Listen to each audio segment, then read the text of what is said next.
No tear the NRA, cause I'ma send in the hell and then y'all wait. Gon' probably send me to hell, I need peace sign. For my shoulder, devils on east side. Now who's stronger, man, I'm getting deep fried. But I'm colder than a white polar until I'm over, trying to stay.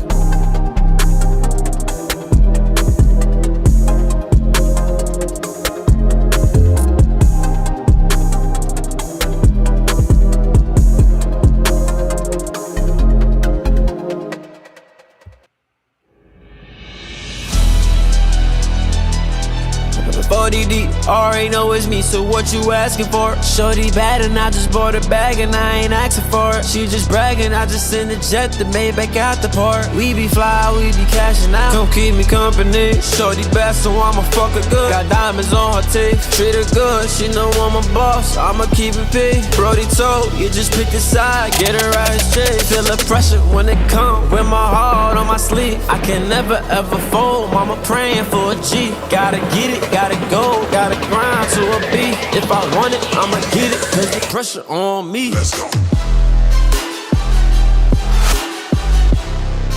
Pick a side to go. Let's go, let's go, let's go. Pick a side to go. Pick a side, yeah, yeah. Pick a side to go.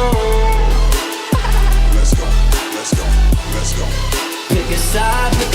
Shit get real, bitches switching sides, gotta keep receipts. In the field, it be getting live, gotta keep the heat. 100 mil, you could die tonight, we don't get no sleep. Off a pill, this bitch getting live, got me feeling geek. Shit get real, bitches switching sides, gotta keep receipts. In the field, it be getting live, gotta keep the heat. 100 mil, you could die tonight, we don't get no sleep. Off a pill, this bitch getting live, got me feeling geek.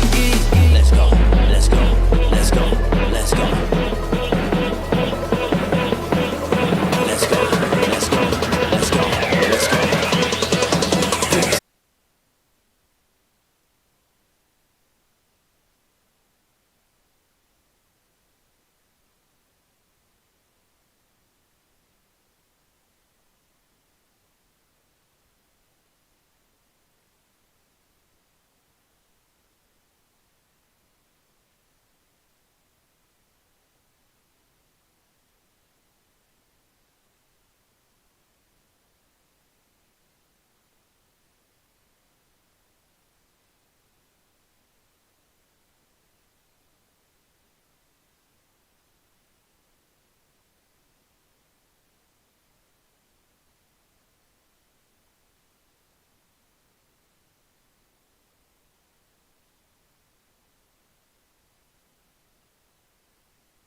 Alright, as usual, y'all know how this goes. I don't have no money, don't come suing me. If you have a complaint, I don't know what to tell you. Have a Coke and a smile.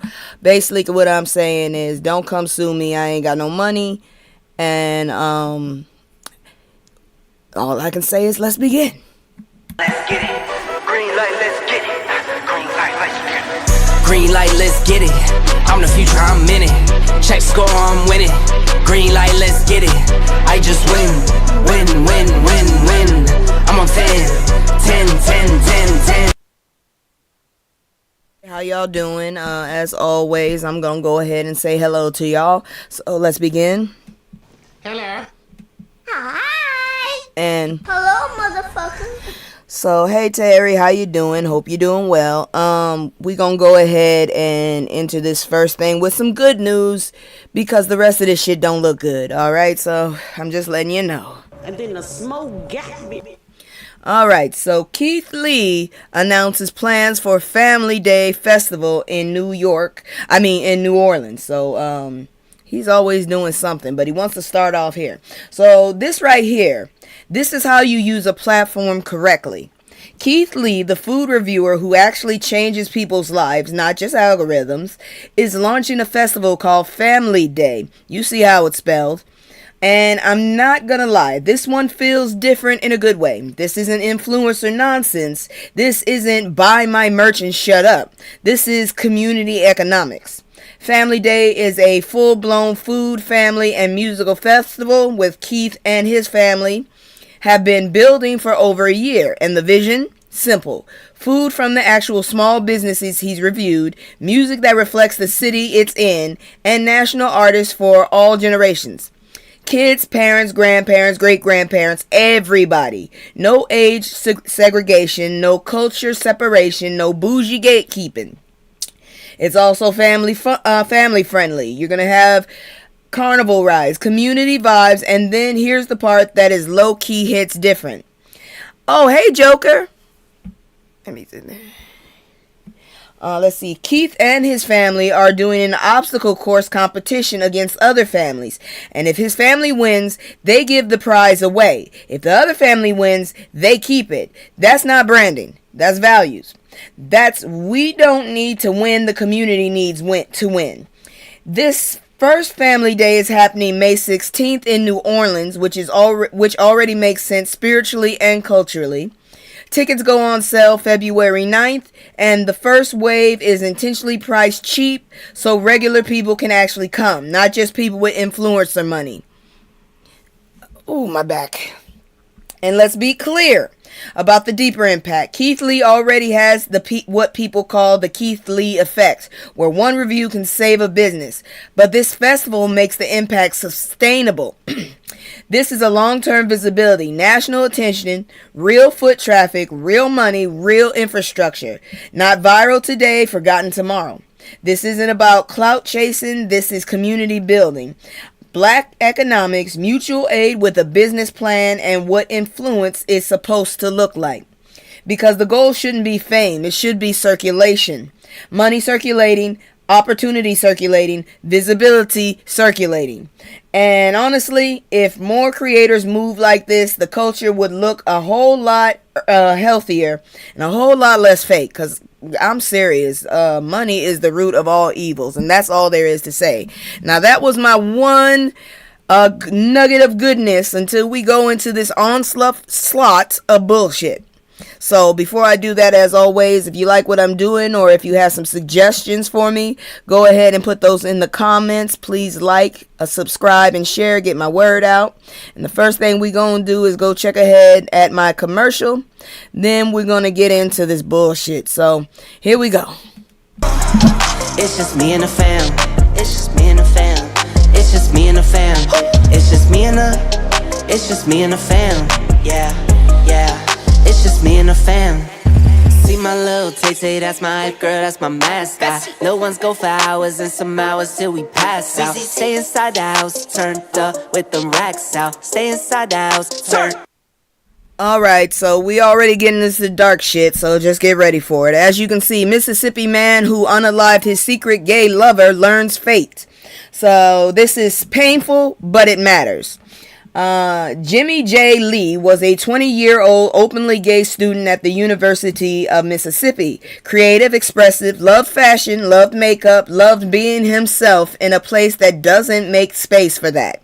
And in July 2022, he disappeared. He was in a secret relationship with another old Mississippi student, Sheldon Timothy. How the hell you get Timothy out of Sheldon? Harrington Jr. And prosecutors say that the secrecy is exactly what turned deadly. Harrington didn't want to be seen, didn't want to be exposed, didn't want the truth. And instead of dealing with his identity, he allegedly chose violence. Before Jay vanished, Harrington searched how long does it take to strangle someone, bought duct tape, and bought a shovel. Ooh, that's planning. That's premeditation, and that's also intention. Jay goes to his apartment on July 8th, 2022. His car is found. His body isn't. Harrington gets arrested, charged with capital murder, but because one juror said they couldn't convict without a body, the case ended in a mistrial. Let that sit for a second, because that's a technicality right there.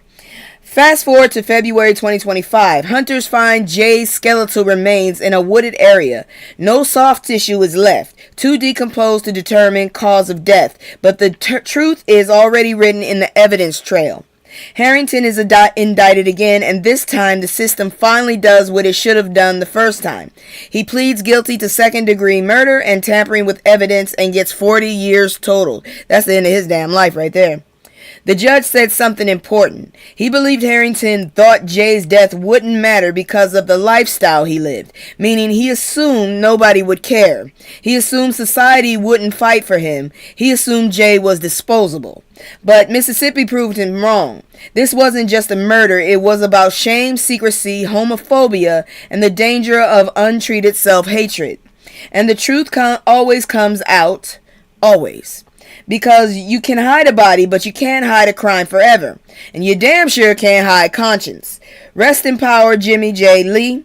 Your life mattered, your story mattered, and your justice mattered too. That's a hot mess. Your ass gonna sit up there and take someone else's life because you got an issue with your own self. I think that's a you situation, not his situation. But guess what? This shit gonna get darker, and I'm so sorry for it. Check this one out. Emotional content. How this Texas mother loses all 3 young sons at once is completely heartbreaking. I didn't know whether I wanted to report this or not because, it was just dark as hell. So, Texas pond tragedy. 3 brothers, 1 act of love. This is heartbreaking in a way that words don't really touch. 3 brothers in Texas, Howard 6, Caleb 8, and EJ 9, died after falling through a frozen pond in Bonham, Texas, after a winter storm froze the water. Their mother, Cheyenne, I'm not joking, had warned them to stay away from the pond, but accidents don't care about warnings. Your ass should have been out there watching them. If they was outside and you knew that was that right there, I'm not trying to shame you, but you really should have been out there outside watching them. Howard fell through first when the ice broke. His brothers didn't hesitate. They didn't think, and they didn't calculate either. They just went after him. That's love, instinct, and brotherhood, but it didn't help. Their sister ran for help. Their mom ran to the water. She tried. She fought. She said she locked up in the freezing water trying to save them and stay alive herself, and that's a human reaction people don't talk about enough. Panic isn't weakness, it's shock. Shock isn't failure. Trauma freezes the body. Excuse me. She said something that broke me. It was one of me and 3 of them, and they all needed me at one time. I couldn't save them. No parent should ever have to carry that sentence. 2 of the boys were pulled out by first responders but died at the hospital. The second was recovered later. A local football coach even jumped in to help because sometimes strangers become family in tragedy. I told you this was dark and horrible. This wasn't recklessness. It wasn't neglect. It was a tragic accident wrapped in love. 3 children who died trying to save each other. And if anything's sacred in this world, it's that kind of love. So I don't want this story framed as kids ignore warnings. I want it framed as brothers who refuse to abandon each other. Because courage doesn't always look like survival. And sometimes courage looks like going back into the water. Rest in peace, little kings.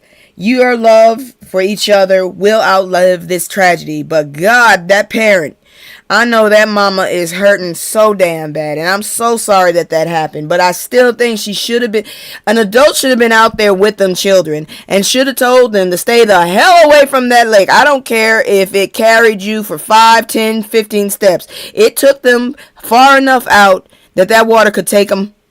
That's all I'm saying. It was not right. They should have never been near that water. Somebody, adult-wise, should have been outside with them. That's all I'm saying. I'm not trying to shame it, but seriously, an adult should have been outside with them. None of them were even double digits yet, so that's what I'm saying. But it is impressive that they didn't decide to run. They decided to jump in after their brother, so that at least is there. Their mama brought them up the right way. Now, let's check this one out, because believe me, I'm telling you, you're just going to get upset all tonight until I get out of this shit right here. So, check this one out, and I'm so sorry. Why medication abortion is the top target for anti-abortion groups in 2026. I'm going to tell you right now, I have yet to understand why people feel it is their right to govern other people's body. It's not your body, so why do you care? I mean, if it's against God's will, then, let him handle it at the end. Why you got to be there? Nobody gave you the right or the power to do that shit, but you still gonna do it, huh? All right, let's talk about it. Political violence in this country is not hypothetical anymore. It's active, real, and escalating.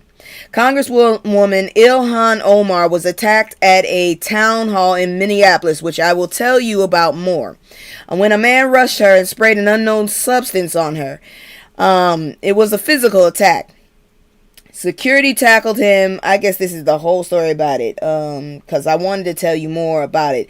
But the whole thing was people are basically getting physical with this shit, even though this man is hurting all of them at the same fucking time, okay? He has no respect for anyone at all. And yet these idiots don't seem to understand the whole concept of he's hurting all of us. The system is set up so it will hurt all of us, not just you, not just us. You're getting hurt too, but I guess they don't want to stop to think about that. Because the climate right now is dangerous. Rhetoric is becoming permission. Language is becoming license. And demonization is becoming justification. Fucking Drumpf basically did another one of his fucking calls. He called these motherfuckers up to attack this woman. And I'm getting sick of it. They don't seem to understand. This fucker is just radicalizing people. He doesn't know what the fuck to do but do fucking, calls on people and get them hurt. I wish, oh God, I want to go to heaven. Orange lives don't matter. That's all I'm going to say about that shit. This motherfucker here is basically, they're saying that the medication abortion is going to be the top target. What is it? How is that your business exactly to say what a person can and can't do with their body? Are you gonna take care of that baby? Because I mean, I've been wondering this for the longest. I'm not pro-abortion. I'm pro-life, but I'm also pro-choice. So I guess I'm pro-choice. I don't like abortion, but damn it, I feel like you should be able to do whatever the fuck you want with your own goddamn body. You feel what I'm saying? And nobody should be able to govern you on your damn body unless they willing to go ahead and take care of the consequences. That's how I feel. If your ass gonna take care of the baby when it's out, then yes, go ahead and stop her from having an abortion. But if your decision is they should be able to have that baby born and deal with all that money on their own and possibly lose 2 lives, yeah, then go for it. Fuck. I don't know what to say, but this shit doesn't make no sense to me. And that motherfucker is racist as hell. And I'm telling you, I knew racism was illegal. I knew it was. Motherfuckers get on my motherfucking nerves. That's all I'm going to say about that. Oh, Lord, have mercy. Let me look at here now. I don't know what to tell you because it's horrible. It really is. I don't think I have the right story, but that's all I'm going to say about that. They are hell-bent on targeting anti-abortion groups. They're probably calling them terrorists. I don't know where my story went. I'm still pissed off about that. It's gone and it's pissing me off. So annoying. All right, so we gonna move on. The hell is this?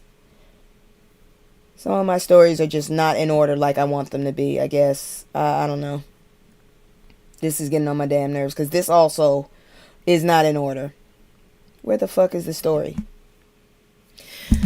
Oh, Lord Jesus. I really hate when this shit happens. Hold on, give me a second. My shit just went and forgot 2 fucking stories. And that's pissing me off really bad.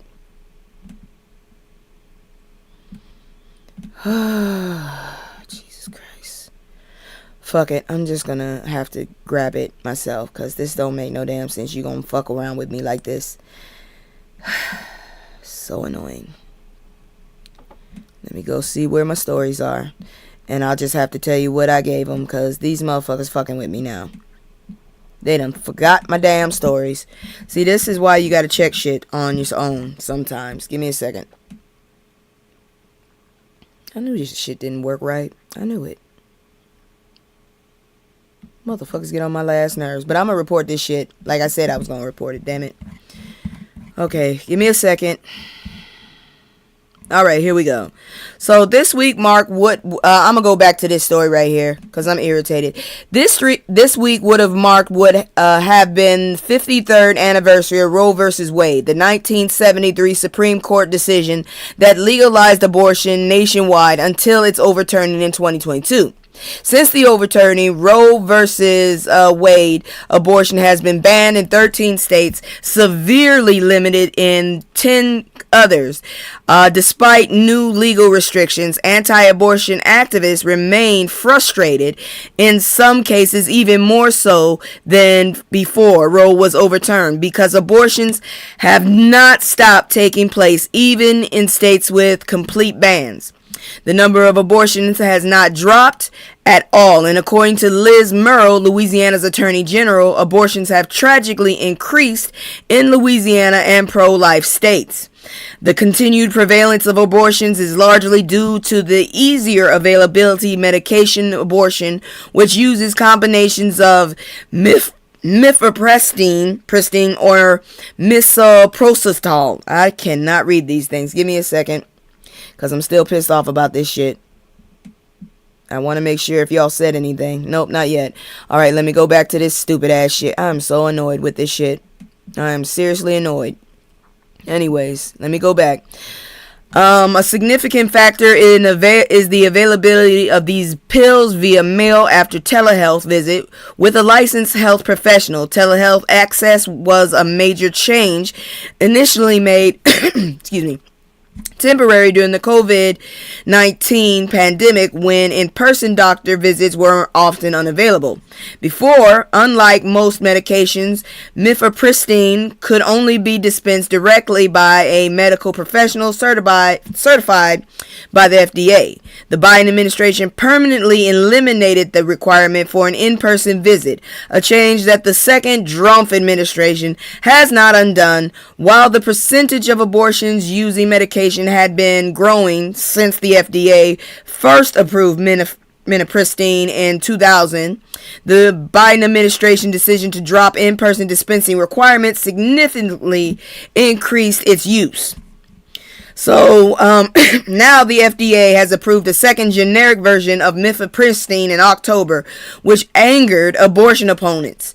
I mean, seriously, it's none of your fucking business. This has nothing to do with your body. Unless you're willing to, take care of that baby, then you can kiss my ass personally.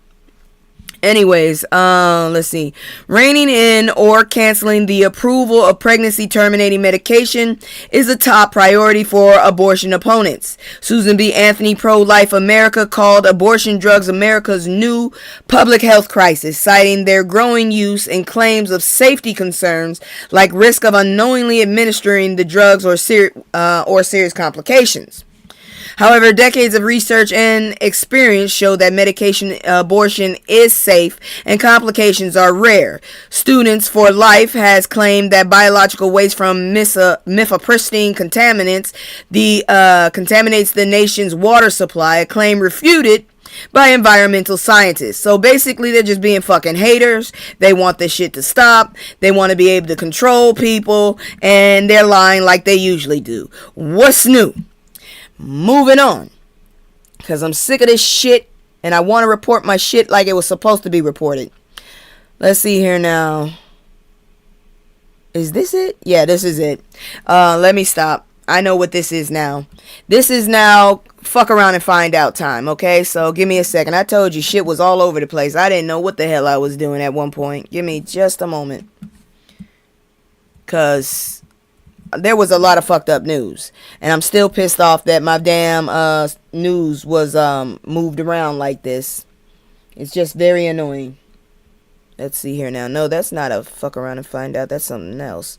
Let me go up and see. Okay, Jimmy Lee. Got that. Let me go up here. Oh, okay. Apparently I am missing some shit. Because I need to report about the things that were going on with Omar. Omar. Let me see. Where is it? Shit. Alright, give me a second. I gotta go get the Omar shit. This is always a fucking struggle. I'm so sorry, y'all. It's always a fucking struggle with me. Give me just a moment. I'm gonna go get a damn thing so I can tell y'all about Omar. Omar. Let's see here now.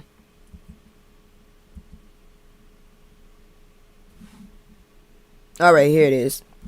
Because it's two stories, same topic, and it pissed me off. Alright, here we go.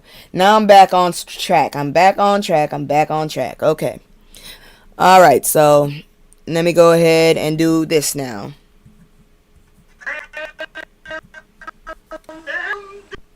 I don't know. Anyways, Ilhan Omar sprayed by unknown substance after man charges her at town hall. Now I got everything together. Okay, because that was pissing me off. Anyways, when asked about Ilhan Omar, no, that's the next story. Here we go.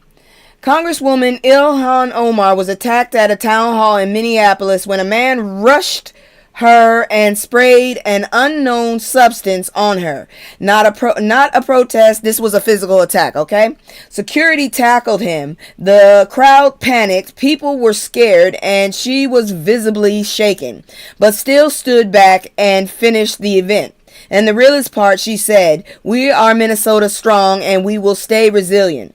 Then she followed it with, "These fucking, I don't know what she said, are not going to stop this work." That's all respect right there, because this shit is getting ridiculous. This happened hours after Drumpf publicly attacked her at a rally, and whether people want to admit it or not, words have consequences. Political leaders set tones set behavior, and behavior becomes action. We're watching a culture where public officials, especially women of color, especially Muslim women, are being treated like targets instead of representatives. They're basically trying to get rid of our free speech, the whole fact that we can have a disagreement, and radicalization. And when town halls become unsafe, democracy becomes performative. No one should fear physical harm for holding public offices. No one should need riot level security to talk to constituents, and no one should normalize this shit right here. Okay, all of this is destabilization. Now, like I said, I had another one. I don't know, maybe I got distracted when I was talking to my sisters, so let me pull up the next story right behind it. Of course, and here goes the proof. Because this bastard, I don't want to show y'all his face. I would prefer y'all just to read this, and we won't see too much of his ugly ass. So, Drumpf suggests the attack on Representative Ilhan Omar was a hoax, and she staged it herself. Why the hell would somebody want shit in their face like this? That's all I want to know. Why? So, when asked about Ilhan Omar being attacked, this man actually floated the idea that she staged it herself. Said she probably had herself sprayed, didn't watch the video, didn't care to, didn't check facts, just ran straight to conspiracy. Who the fuck wants to get sprayed in the face by anything? I don't even want water spraying me in the face. Let's be honest. Drumpf has spent years dehumanizing Ilhan Omar, calling her a fraud, calling her community garbage, mocking her country of origin, reducing Somalia to stereotypes about pirates like a racist cartoon villain. The motherfucker is ignorant and he's stupid, okay? And now when violence happens, he pretends he had nothing to do with it, with the climate he helped to create. The man who attacked her, a Drumpf supporter, charged with assault, radicalized by rhetoric. And other lawmakers are saying what needs to be said. That didn't come out of nowhere, okay? Violence follows language. You can't spend years labeling people as enemies, traitors, threats, and invaders, and then act shocked when somebody decides to handle them. Mind you, this motherfucker is getting hurt by the same fucking policies this ugly ass motherfucker has put out. Whoo, Lord. He's stochastic terrorism with a microphone is what it is. Anyways, I'm going to say it plainly. If you normalize dehumanization, you normalize harm. If you normalize hate, you normalize violence. If you normalize lies, you normalize chaos. And that's all these motherfuckers carry, okay? And Drumpf doesn't care because chaos benefits him. Always has. Do you understand what I'm trying to say? This motherfucker is an asshole, and that's all there is to it. Now, we can probably get on to a proper story. I still am looking for other shit because I did not do a lot of fucking screenshots, apparently. So, excuse me as I find a way to make this shit work. Because I am just so tired of this shit. What was the damn story? God dang it. Oh, I remember. I remember this story. Here it goes. This one's sad. I'm so sorry. So very sorry to tell y'all about this one. But, you know, I wanted it to get out there. And I made sure to get these stories how I wanted them. And I don't give a shit if this is the payment I have to do. So, check this out. Mavis, go away. Black New York woman makes a home at late husband's gravesite after losing everything. That is absolutely sad. So, this story is beautiful and infuriating because it shows how America treats people when they're grieving and broke. So, Rhea Holmes was married to her husband Eddie for 26 years. They had a plan, but their dream home in 2020, finally enjoy what they built. And the same day their offer gets accepted, Eddie dies. Same day. Like life said, oh, you thought you were about to be happy? That's adorable. So Rhea used the money that was supposed to be the down payment and instead buys a cemetery plot and a bench because grief will make you do what makes sense in your heart, even if it destroys your future. And then the spiral hits. Depression, job loss, eviction. And by May 2025, she's living in the cemetery next to her husband's grave because it's the only property she can claim anymore.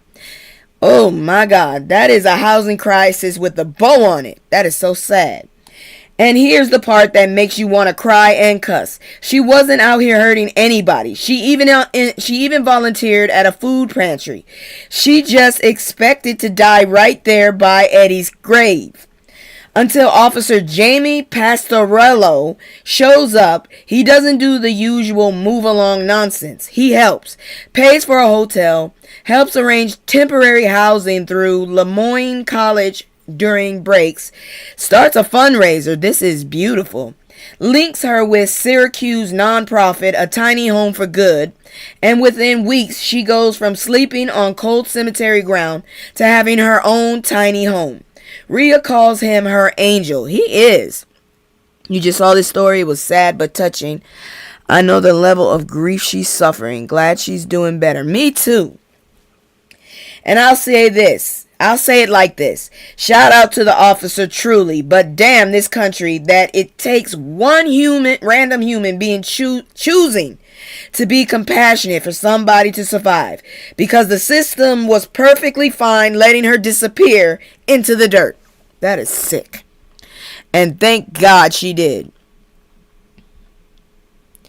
Cause that was so sad. I told you I had my stories. I knew I wanted to post my damn stories too. Whoo, Lord Jesus. And the stories are in different areas where they shouldn't be. But whatever. We gonna keep continuing. Cause now that I gotten all that out the way, it is time for y'all to check out Fuck Around and Find Out. Because, yeah, life is lifing. And this shit is getting ridiculous. Right, there's too few of him. We need more people like him. Because, I mean, really, the system was set to just leave her. It was set up like that. It was to leave her destitute while they keep siphoning off whatever the hell she possibly could give to this country. It's disgusting. Anyways, that made me cry. That damn story made my ass cry. That was so sad. But anyways, let me get on with this. Let me get to where we need to. I just was not focusing. I need to focus next time. Next time I'll do better. We gonna talk about this stupid ass shit. It is time to check out playing stupid games and winning stupid fucking prizes. Cause seriously, people don't seem to understand. I don't want the second, I want this. I'm all in my head, swear I'm a wreck. I've been moving like a hot mess.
I'm glad you told me. Shit.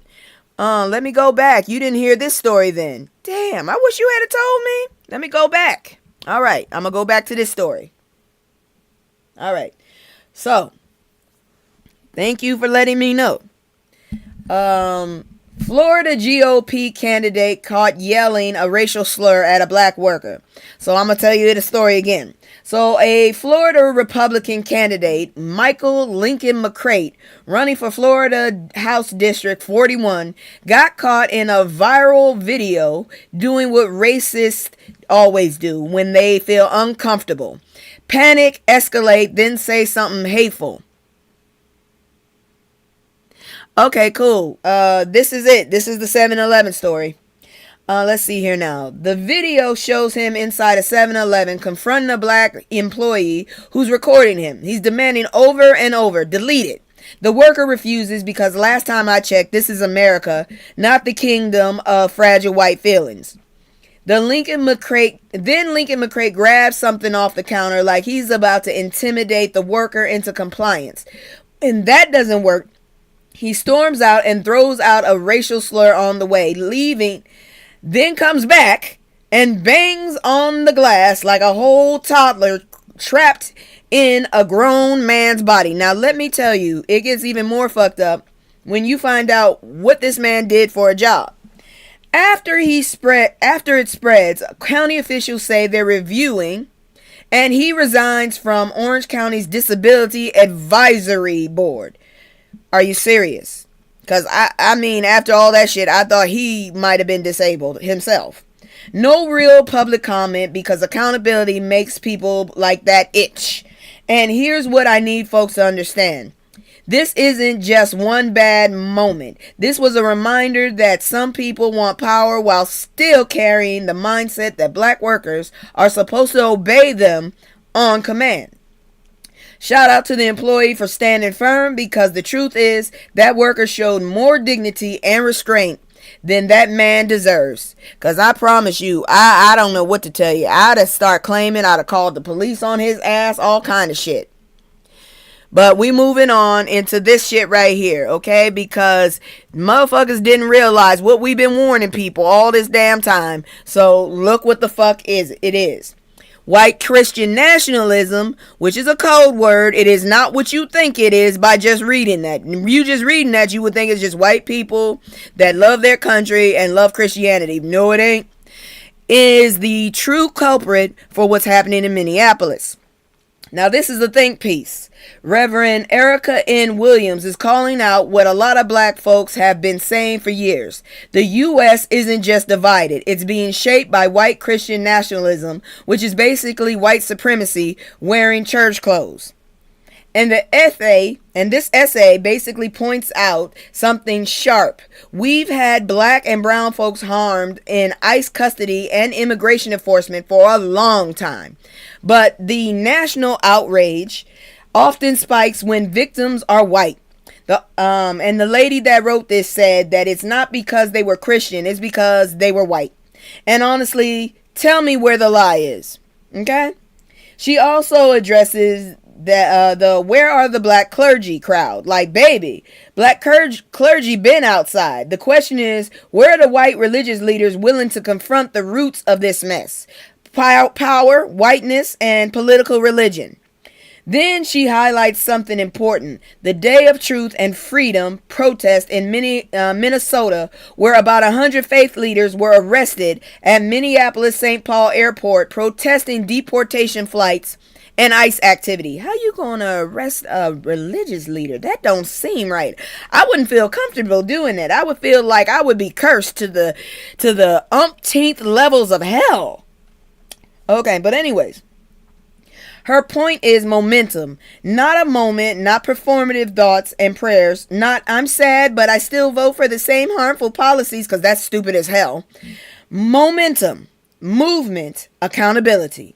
Because when religion is used as a weapon, silence becomes collaborative. And MLK already wrote the warning label for that in a letter from Birmingham jail.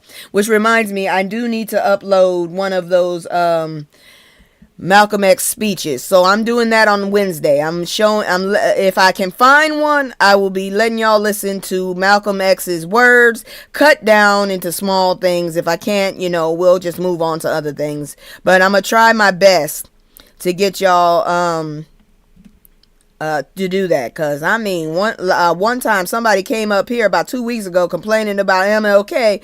I'm like, look, it's his birthday, but hey, I feel the same as you. We need more people to move than fucking just talking. Now is not the time for talking. Now is the time for action at this point. These motherfuckers done lost their damn mind. And now is the time for action. I hate to say it like that, but it's true. But anyways, oh yeah, I got a whole bunch of them. All right. So, anyways, let me get on with what I was saying. So let's talk about this nationalism shit here. All right. Okay. I already said that one. We gonna keep going. Y'all can still hear me, right? I'm scared now. Did I read the whole thing? Yeah, I did. Good. All right. So, even black people, you can fuck around and find out. Sometimes you hire the wrong motherfucker, and this is what happens. So, I don't know what to tell y'all. Y'all kind of probably should have known what you were setting yourself up for. Black Detroit police commissioner already in trouble after less than a month in office, but he refuses to resign. See? You need to do a background check on motherfuckers. This dude already done fucked up, and he won't resign. Why don't y'all fire his ass? Shit. So a man named Darius Morris, it's a different spelling, won a seat as a write-in for Detroit's Board of Police Commissioners, District 3, in November 2025 election and took office January 1st. He presented himself as a redemption story, formerly incarcerated, oh lord, now community-minded, ready to improve a broken system. Are you sure? But when the receipts started walking in like they pay rent, reports say he has a past felony conviction. I told y'all to do a background check. Felony conviction tied to mortgage fraud, plus other legal issues. And there's also conflict with police, accusations he posted officers' personal info online, which set off police unions and led the National Association of Police Organizations to formally call for his resignation. This motherfucker is a little badass. Morris initially said he'd resign, then reversed it days later through attorneys, saying he's staying because people in the community want him to remain in office. I don't. Shit, after hearing all that shit, I wouldn't. Now here's the debate. Detroit absolutely understands second chances. Black folks are forced to believe in redemption because the system is built to criminalize us in the first fucking place. But oversight roles demand credibility, stability, and restraint. Because you're supposed to be a public trust referee, not another headline motherfucker. He looked like he about to start some trouble. Look at his forehead. It's got some Neanderthal look right there. That motherfucker ain't nothing but trouble. So the question becomes, is he a changed man who deserves a chance to serve? He's already in trouble. Or is this a situation where the redemption story got used as a branding before the background could catch up? Look, it sounds like Drumpf 2.0 to me. Either way, this isn't going away quietly, and the board needs to address it transparently, because I hope it gets resolved is not a plan, it's a shrug. How the hell, see, I told y'all, motherfuckers, you better know who the hell you're voting for. I told y'all asses in the first place, but you didn't want to listen. Now look what happened. I thought this was a different story. It's the same damn story. This is the dumbass. Look at this motherfucker. This is the dumbass that decided to go viral. This is him right here. This is a better picture of the dumbass, okay? So it's the same damn story. Let me move on. This motherfucker here. How the hell you be this famous and still get your ass in trouble over a 4-year-old? Children shouldn't even be the least of your concerns. Alright. So let's talk about it. I don't like celebrities in the first place. I told y'all how I feel about celebrities. This one right here. This dumbass, I saw the video several times. You should have kept your mouth shut. Why did you videotape that shit? Sometimes, and I mean it, sometimes you need to keep your business to yourself. Look what you did. So there's this little girl named Reese Donatelli, a 4-year-old who does cute football predictions with her dad. She picks helmets, people laugh, it's family friendly. And somehow the internet turned into superstition like, if she picks your team, you're doomed, because adults love being dramatic over sports they don't even play. Here come this ignorant heifer here.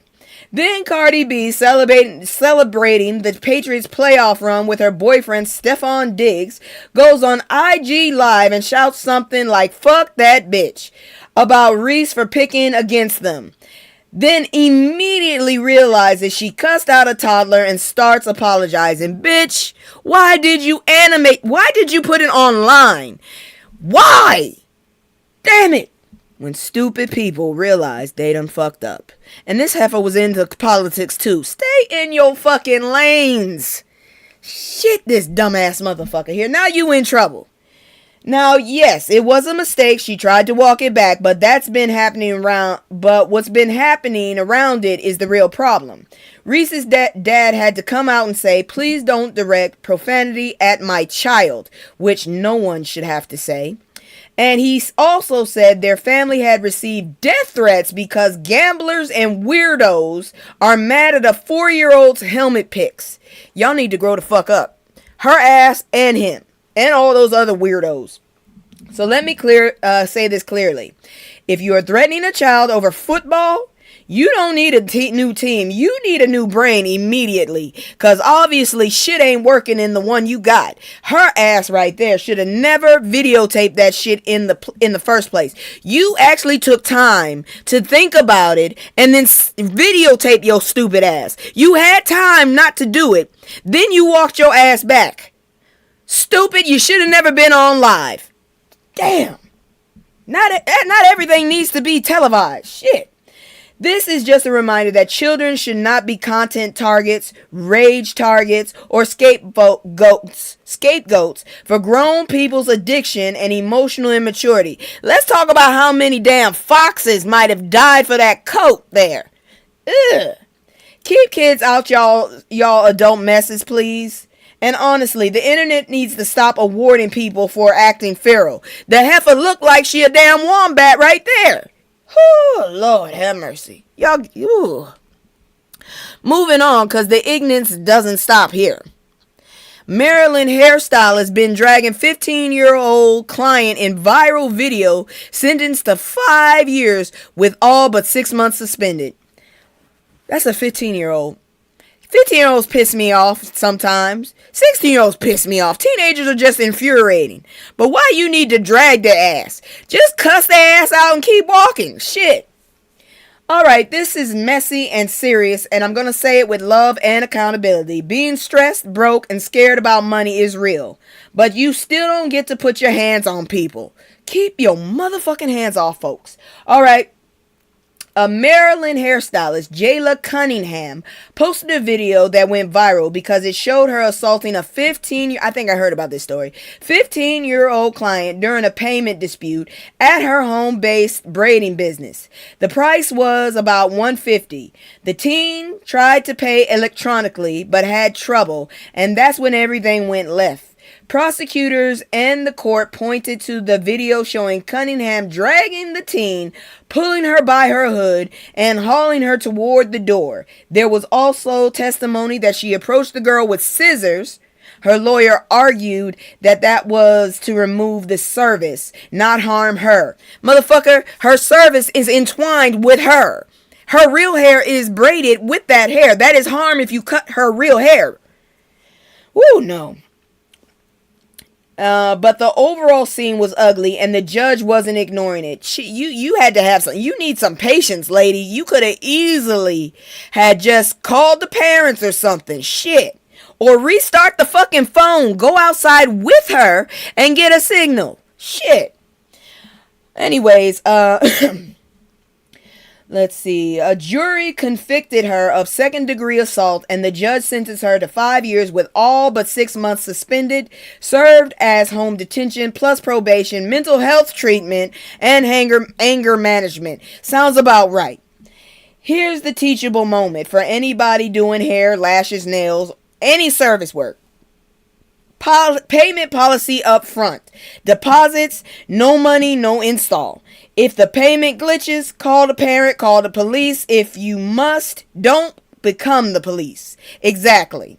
Because once you get violent, you're not standing on business, you're standing in court.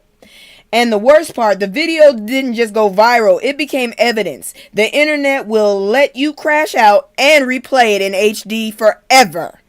I don't understand why she didn't just stay with the girl. Say, why don't you try to, redo the phone, like restart the phone. Maybe that'll work. Oh, it won't work. Let's call your parents. Maybe they can cover it for you. And then you pay them back. Damn, all that shit was too much. Too damn much. But that's it for my fuck around and find out, y'all. Let me go ahead and get that down. It's time to do some educational stuff now. So I'm going to go ahead and get out of this outfit. Last week I just wasn't feeling it, so I didn't even switch into the outfit. So I'm going to knock this out real quick, and we going to go ahead and study some Black history. Hopefully y'all will enjoy this one. So, let's begin. Where's my education, y'all? Because I'm telling you, that news was dark as fuck, and sometimes that shit gets me down. Here we go. And if I'm speeding, I'm sorry, because I want to go to this, like, job survey or whatever. Not a survey.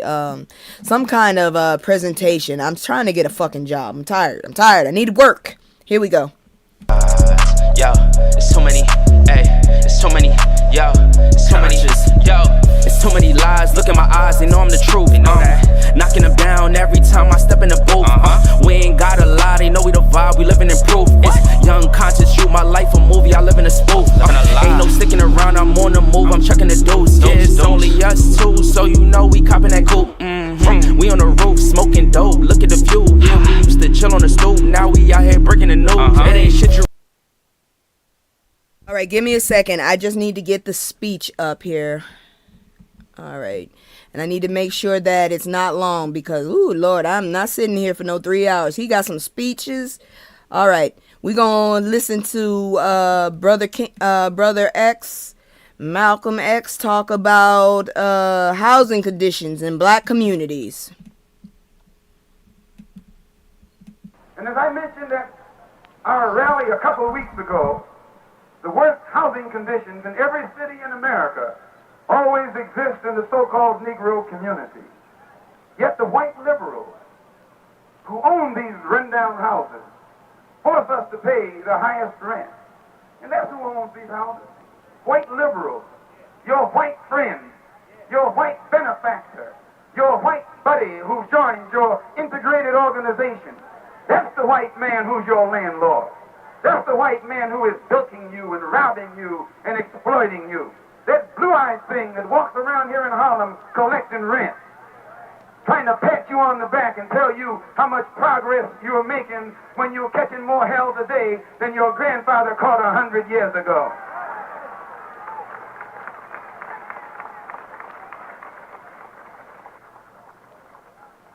You have to excuse me for being blunt speaking and frank talking.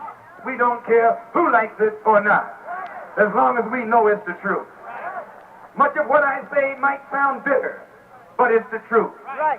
Much of what I say might sound like it's stirring up trouble, but it's the truth. Right. Much of what I say might sound like it is hate, but it's the truth. And God has mentioned in the Bible, it's truth alone today that'll make you free. If you're afraid to tell the truth, why, you don't even deserve freedom. Just tell the truth. The best thing to put the white man to flight is truth. He can't take the truth. He can't stand the truth. He doesn't like the truth, especially when you know the truth about him. The truth about how he got those blue eyes, and the truth about how he got that stringy dog-like hair, and the truth about how his skin became as pale and pallid and sickly as it is. When you know the truth about how he got the way he is, you can run him down the street with nothing but truth. You don't need any blades. You don't need any switchblades. All you need is the truth. They put you in jail for carrying a blade, but they can't put you in jail for telling the truth.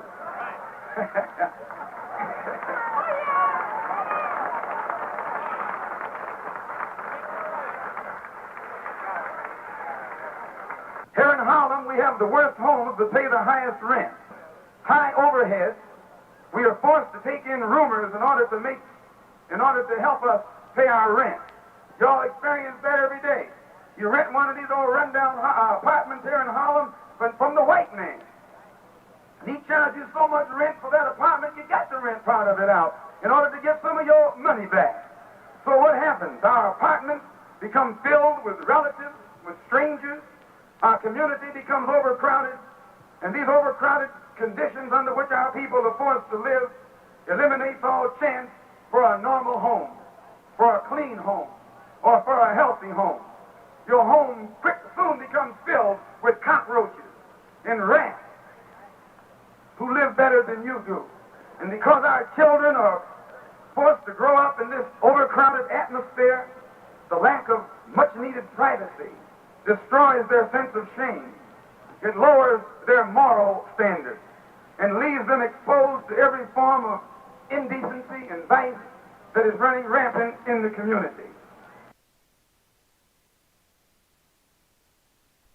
I ain't even gonna lie. That shit ages very well, cause we still going through the same damn thing. Ain't that a shame?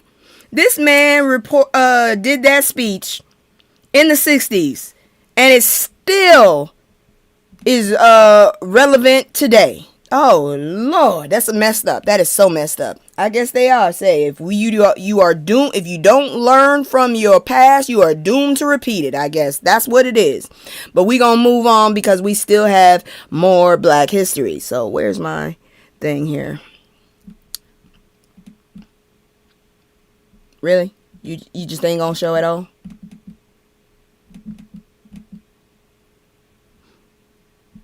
Fits perfectly, unfortunately. Yeah, it does. Unfortunately. Very unfortunately. Whoo.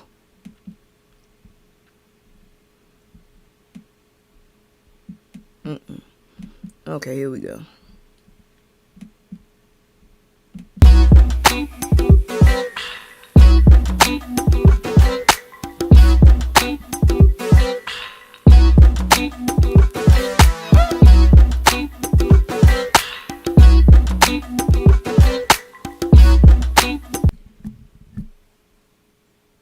All right, I think you know who we talking about, okay?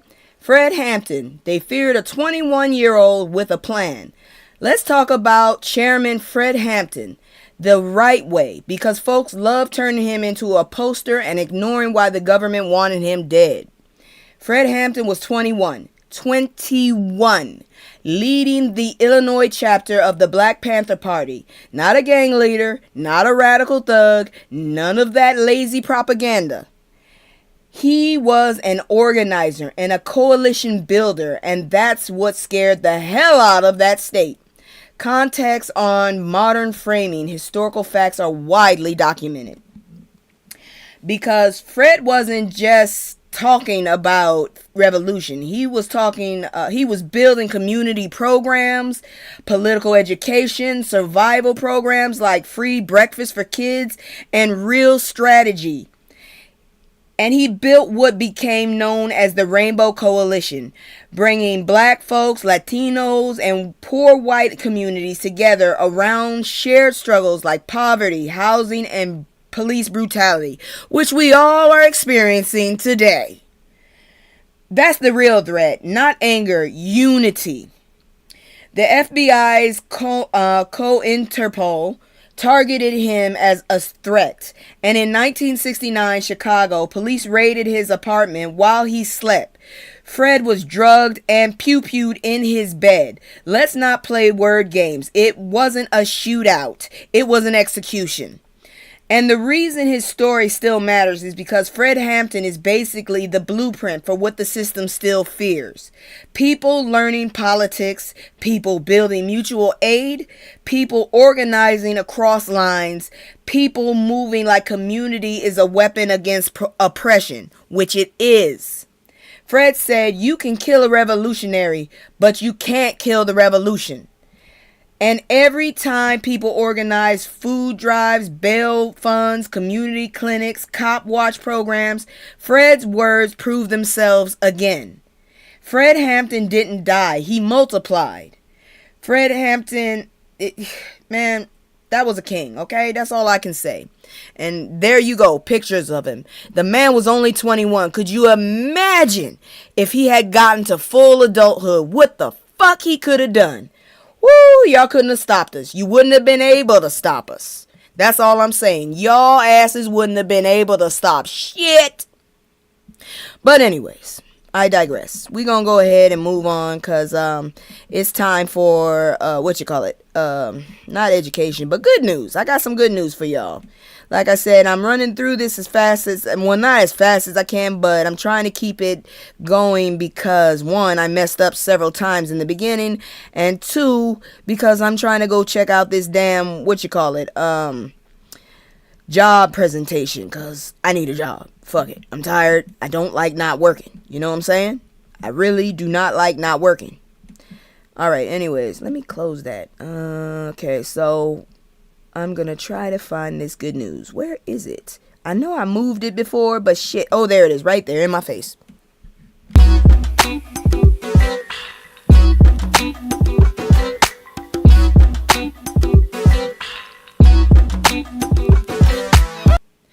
This is supposed to be good, but I'm paranoid. I'm not sure if it really is good. I just hope that I don't really like orange juice. It says fruit juice, but it says do 2-day detox. Well, anyways, Arden Garden extends a helping hand in black communities. I'll let somebody test it first. Anyways, Atlanta's Arden Garden, often credited as the city's first juice bar, has been around about 30 years and started in founder Arden Zen's kitchen, and now they've opened their 18th and 19th locations, including areas like Cascade Heights and Benteen Park. I don't know where any of those places are. And the CEO, Leslie Zen, is basically saying we're not just selling juice to people who already shop Whole Foods with their pinkies out. They're intentionally expanding into underserved communities because people in food deserts deserve options they don't come wrapped in shame. I understand, but I get nervous when people start giving shit away sometimes. You know what I'm saying? It's really fucked up that our lives have become like that. Anyways, I love that they understand reality. Not everybody's ready to drink kale death with a hint of regret. What the fuck? So they offer gateway juices, cucumber lemonade, pineapple, apple, ginger, stuff people will actually try. That's culturally smart and respectful. They also talk about function-based blends like beets for blood flow, ginger for nausea, and they use customer feedback in stores like Mini Labs to improve products. And they recently launched something called Focus Plus, aimed at cognitive and mental functions. Well, shit, if y'all got to go and start moving outside the state, come over here, shit. But the pro-black point is bigger. This is how you, let me see here now. This is how you chip away at health inequity by meeting people where they are, hiring locally, and building pathways where folks can grow into management roles even without college. This community investment is not charity, and the difference is not saving people, but serving people. Cucumber lemonade is good. I can handle that. I don't know. I'm like, cucumber and lemonade. I've never tried that. I'm still fucked up over the damn title that she said before. What is that? Kale death with a hint of regret? Who the hell is drinking that? I don't want none of that. Oh my God. That sounded like a curse. But anyways, moving on. We got some more good news. Give me a second. Here we go. Breaking Things. A proposal of resistance. Whew. This one is more of a are we okay as a country moment. Because no, I don't think we are. We're on fucking life support if you ask me. So the article is about Reverend Graylin Scott Hagler arguing we're in a dangerous season where federal power is moving reckless, breaking norms, ignoring local government, and escalating force like accountability. Girl, serious, that damn title of that damn drink sounds like what's going on in fucking Minnesota. That's all I'm saying. That was a horrible title. Anyways, he points to stuff like dismantling DEI without debate, sanitizing historical language, and a general we don't ask, we do style of governing. Now, I'm going to be careful here because this is partly commentary, but the real world piece underneath it is not theoretical. There's been intense conflict around ICE operation and protest, especially in Minneapolis, and courts have been involved in whether and how federal agents can use force against demonstrations. They ain't supposed to fuck with them if it's peaceful. Shit, that dude, all he was doing was helping somebody up, and here y'all come. Took the fucking force multiplier and plugged that motherfucker full of lead. That was disgusting. But anyways, here's where local pushback comes in. Montgomery County, Maryland introduced the County Values Act, Bill 326. It would require a federal judicial warrant for ICE to access non-public areas of county facilities and would restrict using county property like lots and garages for immigration enforcement staging. They're also talking unmasked ICE style proposals because people are sick of masked agents rolling up like it's a movie villain convention. This isn't just a random internet argument. Even in Congress, Senator Chuck Schumer, who needs to sit his ass down and retire, said Democrats want restrictions like no masks, body cameras, and stricter requirements tied to DHS funding negotiations. Because I'm serious. I've watched motherfuckers go right into a motherfucker's face and spray them point blank with aerosol. I mean, you ain't even supposed to do that to yourself. And here they are. And no matter how much you try to get away from it, they still spraying that shit. That is not good. That was not the purpose of using it like that. Hell no. Anyways, bottom line. When law enforcement hides identity, erodes trust, increases fear, and makes accountability damn near impossible. Local governments trying to set rules isn't anti-law, it's pro-democracy. Because I'm sorry, if you need a mask to do your job, maybe your job is the problem. Amen, because this is fucking ridiculous right here. I'm sick of these motherfuckers, and I'm glad people are pushing back.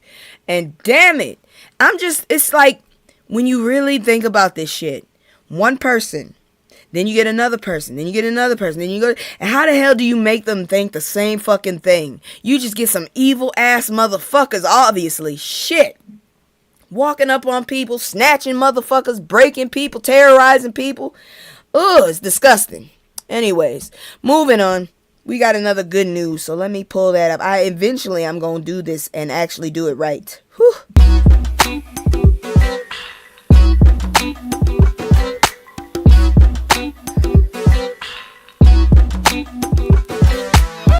Okay, y'all, I need y'all to breathe with me for a moment, okay? Just breathe with me for a second, because this segment is spiritual reset, not a Hallmark speech.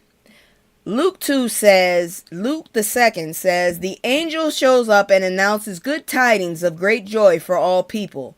And what's wild is the joy gets announced while the empire is still empiring. Oppression still present, people still struggling, nothing is fixed. So the point is, your notes are real.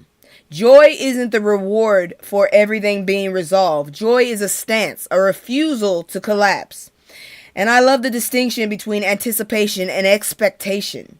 Expectation demands outcomes you can control, like God better do it my way by Friday 3 p.m. God forgive me, I was just reading, because that is not what you say. Anticipation is different. It's readiness. It's, I don't know how this turns out, but I'm still taking the next faithful step. That kind of joy is courageous. It's not passive optimism. It's movement. It's clarity without pretending life is easy. It's Emmanuel, God with us, not God will only be with us after we get our act together, which I always be sitting up there thinking, but it's right. And for 2026, the message is, stop waiting to be stable before you live. Joy can show up in a disruption. Joy can coexist with grief. Joy doesn't deny reality. It refuses to give despair to the microphone. It refuses to give the microphone to despair. That's what it's saying. So if you're tired, still pushing, still surviving, still trying to be decent in a world that's not, you're not weak. You have holy anticipation. That's what it is. And I really wanted to get that out there, because, Lord, some of this stuff is a mess.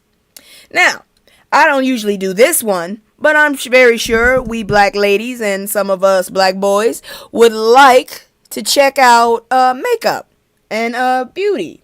So these next two articles are based on that. Unfortunately, we lost a big one, but not a big one, but more of an angel. We lost an angel. So Check this out. Emotional content. Miss Shirley Raines, viral advocate for the unhoused and founder of Beauty to the Streets, has passed away. And it looks like she did her work, though.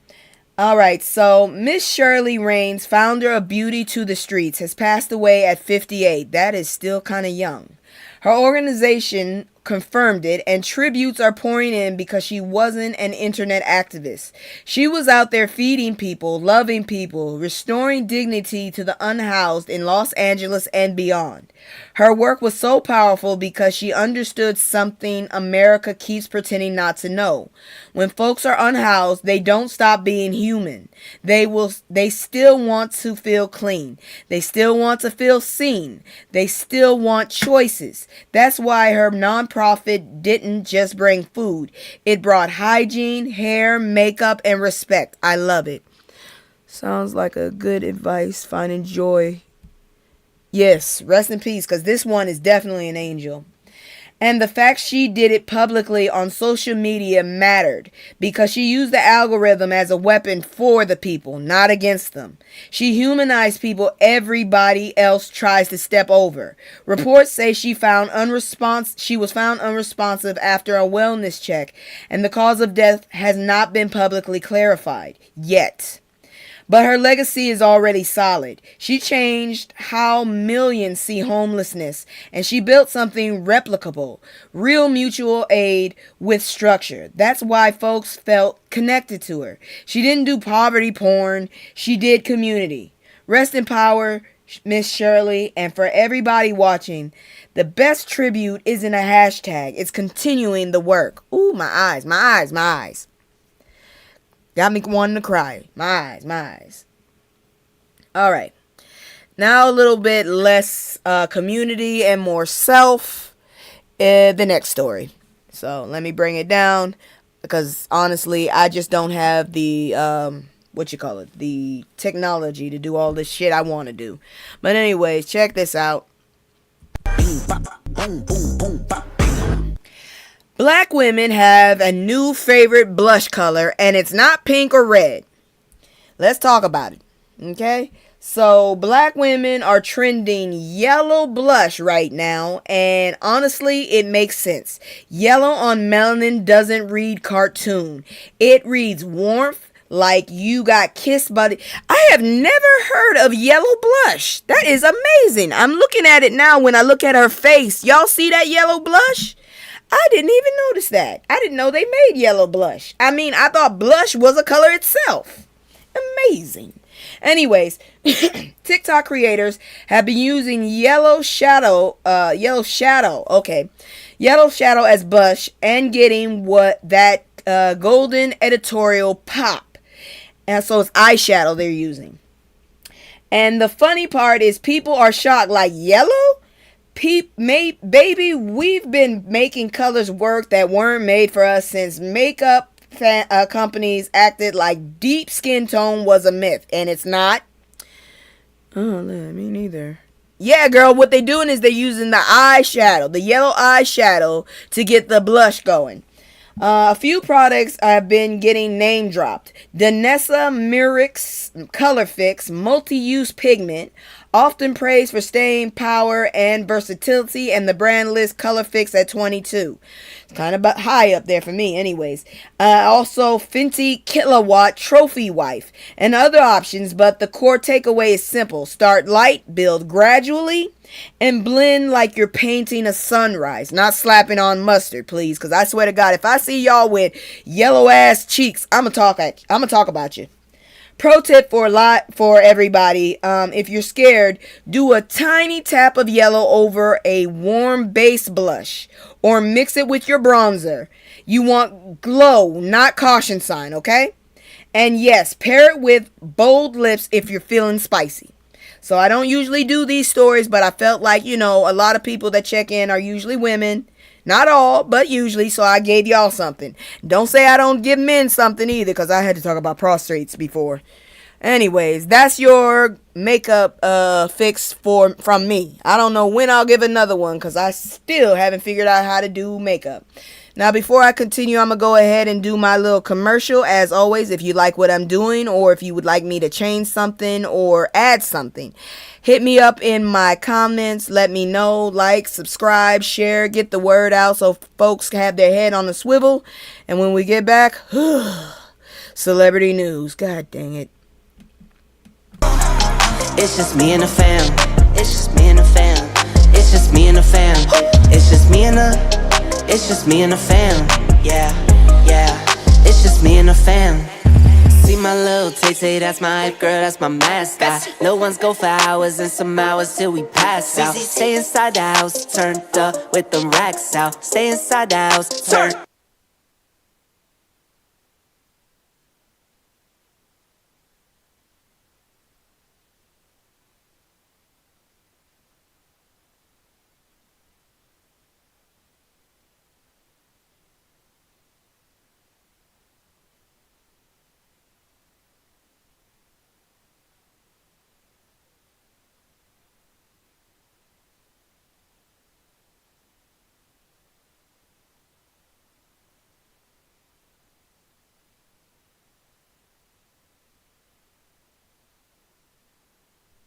Girl, thank you so much. Thank you so much. All right. So this is a woman. This is a woman you're looking at right here. This is Lena Waithe. She is gearing up to make her theater debut in Baltimore. At, I think it's called This One Asked to Be Felt in the Room. So Lena Waithe is making her theater debut with a new play called Trinity at Baltimore Center Stage, running February 12th to March 8th. What, they shut the hell up? 2026. The setup is tight. 3 characters, A, B, and C, confined to one room, starting with a playful role play that turns into something deeper about relationships, shape, identity, parents, friendships, romance, the whole emotional architecture of who we become. Good luck to her play. I just want to know, really? That picture is throwing me. Anyways, and here's a creative choice I love. Waithe intentionally leaves out race and gender specifics in the script so the roles can be played widely through center stage. Cast is 3 black women. That's not colorblindness. She's doing a human story with black women centered. She also said theater gives her freedom Hollywood doesn't, because in theater there's less corporate control and less makes it more palatable. Less can explain this for people who don't get it. It's immediate. It's felt in the room. So if anybody in your audience is near Baltimore, this is one of those black support women creators where they can't be edited to death moments. All right. So if you're in your Baltimore area, go check out Trinity. Lowercase t, mind you. Lowercase, because these motherfuckers made a point to put a lowercase. Look, even on the damn thing. Look, there goes lowercase. All right. That's that. And oh God, this heifer right here. I don't want to do it. Which one is it? We are at war. Oop, that's the wrong one. But whatever. We are at war with this dumbass here. So I'm sorry I had to expose y'all to 2 horrible sights. How many animals did she kill for that? Not the flex she thinks it is. Nicki Minaj slammed after doubling down on Drumpf support at DC event. This heifer don't know when to stop.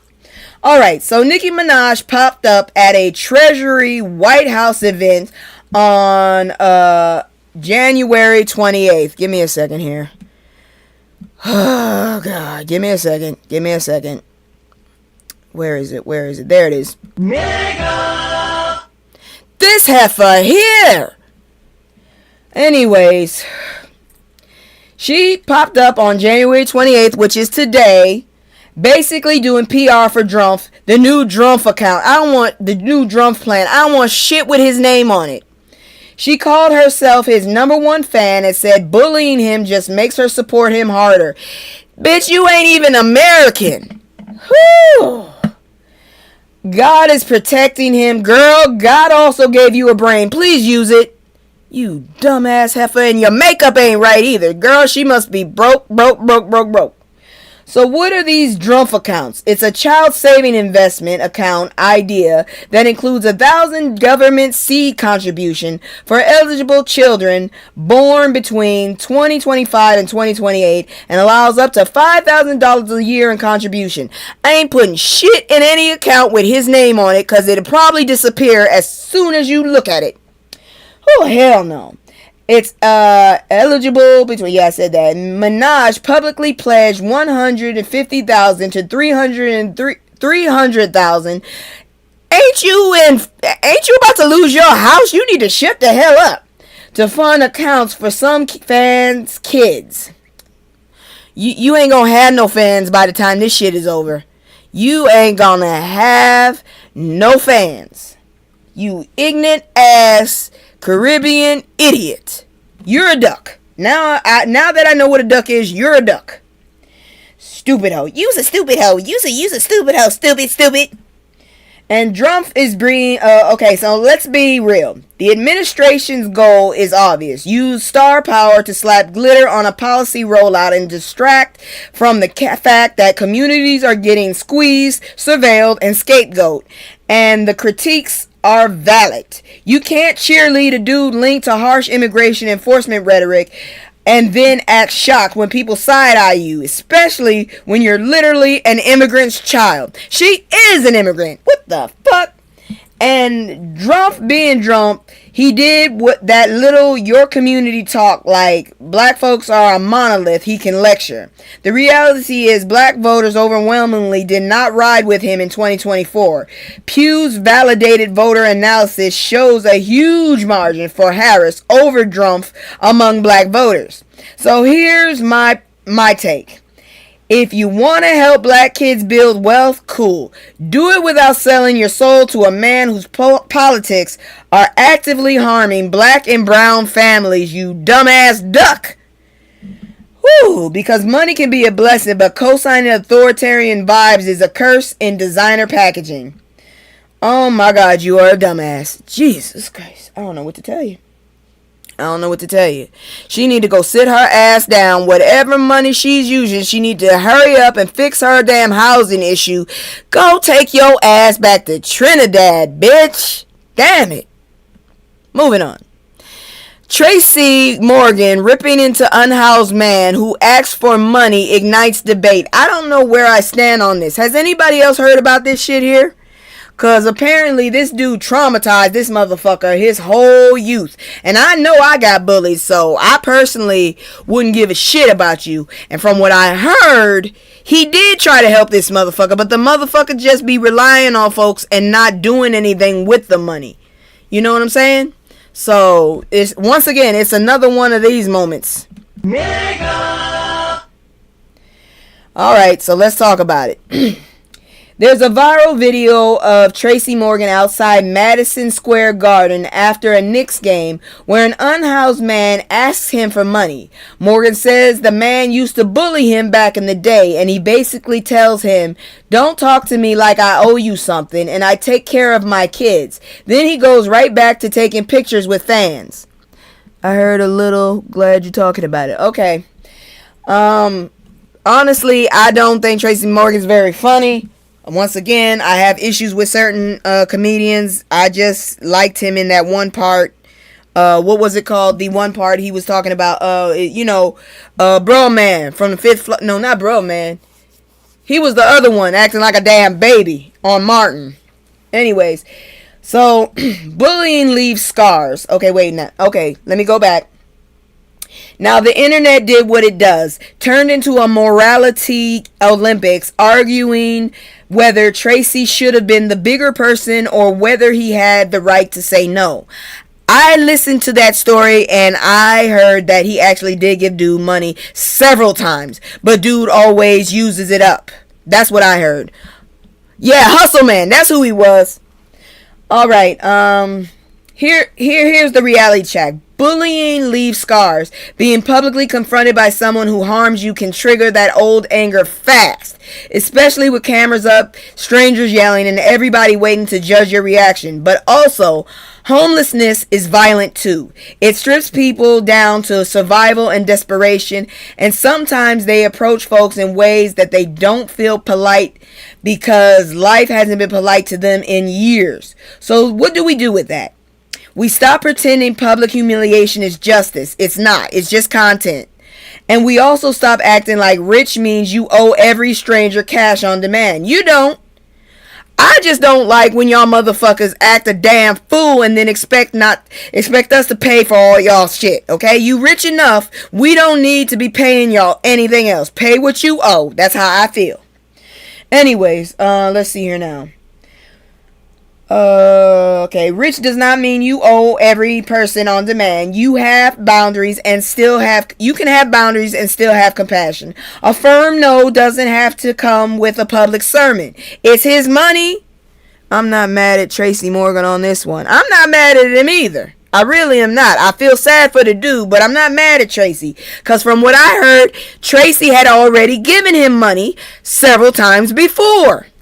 So he already had that. And then dude apparently waited outside. He knew where Tracy was, and he was waiting for him. That's all I got to say about that. Anyways, this story isn't really about Tracy. It's about how America handles poverty by turning it into a street corner interaction and calling it a day. Meanwhile, rent is ridiculous, wages are disrespectful, and mental health care is treated like a luxury. So yeah, everybody in this video deserved dignity, and the internet deserved less access. Very much so. Dude planned that shit, okay? That's all I gotta say about that. I heard several other comedians have given him money as well. I mean, I don't know what to tell you. I understand homelessness because I was homeless. But what I would say is take the money they give you and buy stuff that, you know, how much money are they giving you? Because I think they would probably give you at least enough to live off of for about a month. I mean, get a small place to rent or a little hotel, a little motel.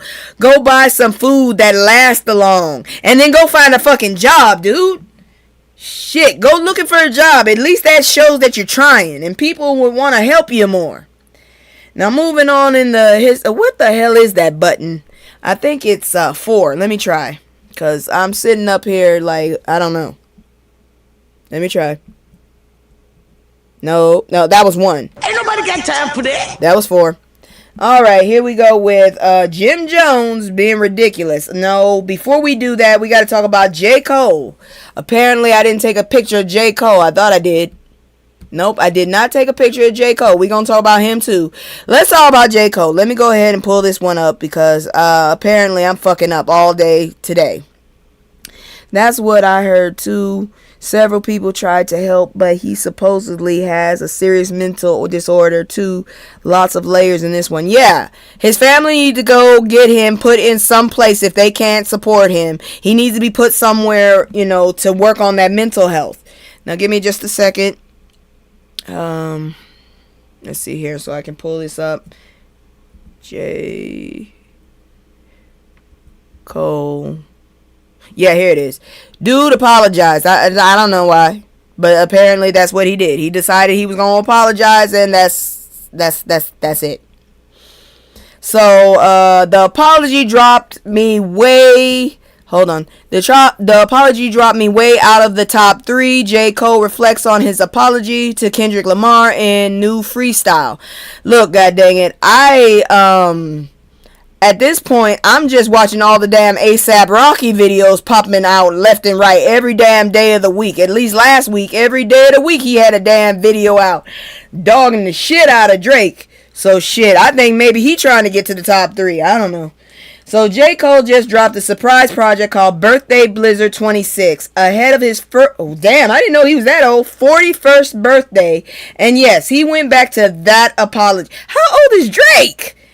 If you remember, in 2024, Cole briefly stepped into the Kendrick conversation with 7 Minute Drill, then got on stage at Dreamville and called dissing Kendrick the lamest shit he ever did and apologized. Hip-hop fans lost their minds because rap culture treats apologies like a felony. Basically, they're saying you a punk-ass bitch, is what he's saying. On the new track, Bronx Zoo Freestyle, Cole basically says that apology dropped him way out of the top 3, but he's at his best when people doubt him. Understanding translation, I know y'all clown me, I'm coming back. Okay, come back, shit. And the project is also clearly a runway toward his album, The Fall Off, which is being reported as set for February 6, 2026. Let's see. Cole is showing the tension between ego and peace. Rap rewards pride, but peace requires honesty. The culture acts like growth is corny, but then turns around and complains when men never evolve. Make it make sense, please. Aubrey is 39? J. Cole is older? Aubrey, you look horrible for your age. J. Cole, I thought he was in his 20s. He looks good for his age. Damn it. Is he really 41? Maybe I read something wrong. I thought he had to be I would believe 31. He can't be that old. J. Cole can't be that damn old.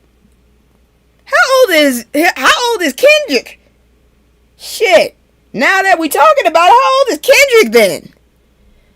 Fuck, I'm confused as hell. Anyways, you don't have to love the apology. Hip-hop is competitive by nature, but I respect anybody who's like, that move messed up my spirit, so I corrected it. That's grown man energy, whether Twitter likes it or not. Okay, please do, because I'm trying to figure out, that man right there looks like he got to be, if the old is 31, I would say 31. Ain't no damn way. But I guess if you got money. Anyways, let's get to the next story, because like I said, I got to be somewhere soon. Not this story. This one. This foolish looking man right here. What the hell is he doing? What is he wearing? Alright. Anyways, the ridiculous reason why Jim Jones is taking over social media timelines. I don't know why. The fact that your name is Jim Jones should be enough. So Jim Jones went on a podcast and basically said, y'all wouldn't have known Kid Cudi if I didn't remix Day and Night in New York. I did not know. J. Cole is 41. Kendrick is 38. Damn, they look good for their age. I thought Kendrick was like fucking like 20 something. J. Cole looked good for his age. I swear, he looked like he is in his 30s. Drake looked like he's in his 40s. He really do. He looks like he's in his damn 40s. I am completely shocked as hell by that. He really do look like he's in his 40s. His ass looked like he's around my age, really. I would have thought he was like probably behind me by 4 years. I really did. Anyway, let's continue with this. He claimed he made the biggest record in NYC, that people ripped his version from YouTube, and that Cudi got a deal off of Jim Jones, and he hit us with the classic, I'm lying, I'm flying, sir, you are not airborne, weirdo. Cudi didn't do a long back and forth. He basically been like, I'm not internet arguing, and my gift is mine. Man, I didn't even know he knew Jim Jones. Shit. My take, sometimes men... Oh, wait, I missed something. But the best part, the people turned it into a comedy gold with things Jim Jones did. Hashtag things Jim Jones did. Joking that Jim Jones invented everybody's career and every hip-hop moment ever. That's how you know the claim landed on a wet paper towel. Jim Jones, you done did everything, huh? My take, sometimes men in the industry confuse I was around with I created. Jim Jones, I think you have Donald Drumpf syndrome, if that's the case, because that's what it sounds like, because that's all he do. Anyways, yes, remixes matter in that era. Yes, regional scenes broke records, but I made Kid Cudi? That's giving delusion with a side. That's giving delusion with a side of ego. And the bigger lesson for creators: protect your narrative. People will rewrite your origin if your origin story if you don't. Especially in a culture that loves clout more than truth. Cause I'm still flabbergasted by a lot of this shit. Now, y'all saw me sitting up there teasing Ray J. I saw this shit and I had to grab it because this motherfucker here, this next one make you want to slap him in the back of the damn head. Shit. He always doing something stupid. Ah, here we go. You shouldn't have been talking shit. Why Ray J says he won't live to see 2027. This motherfucker here.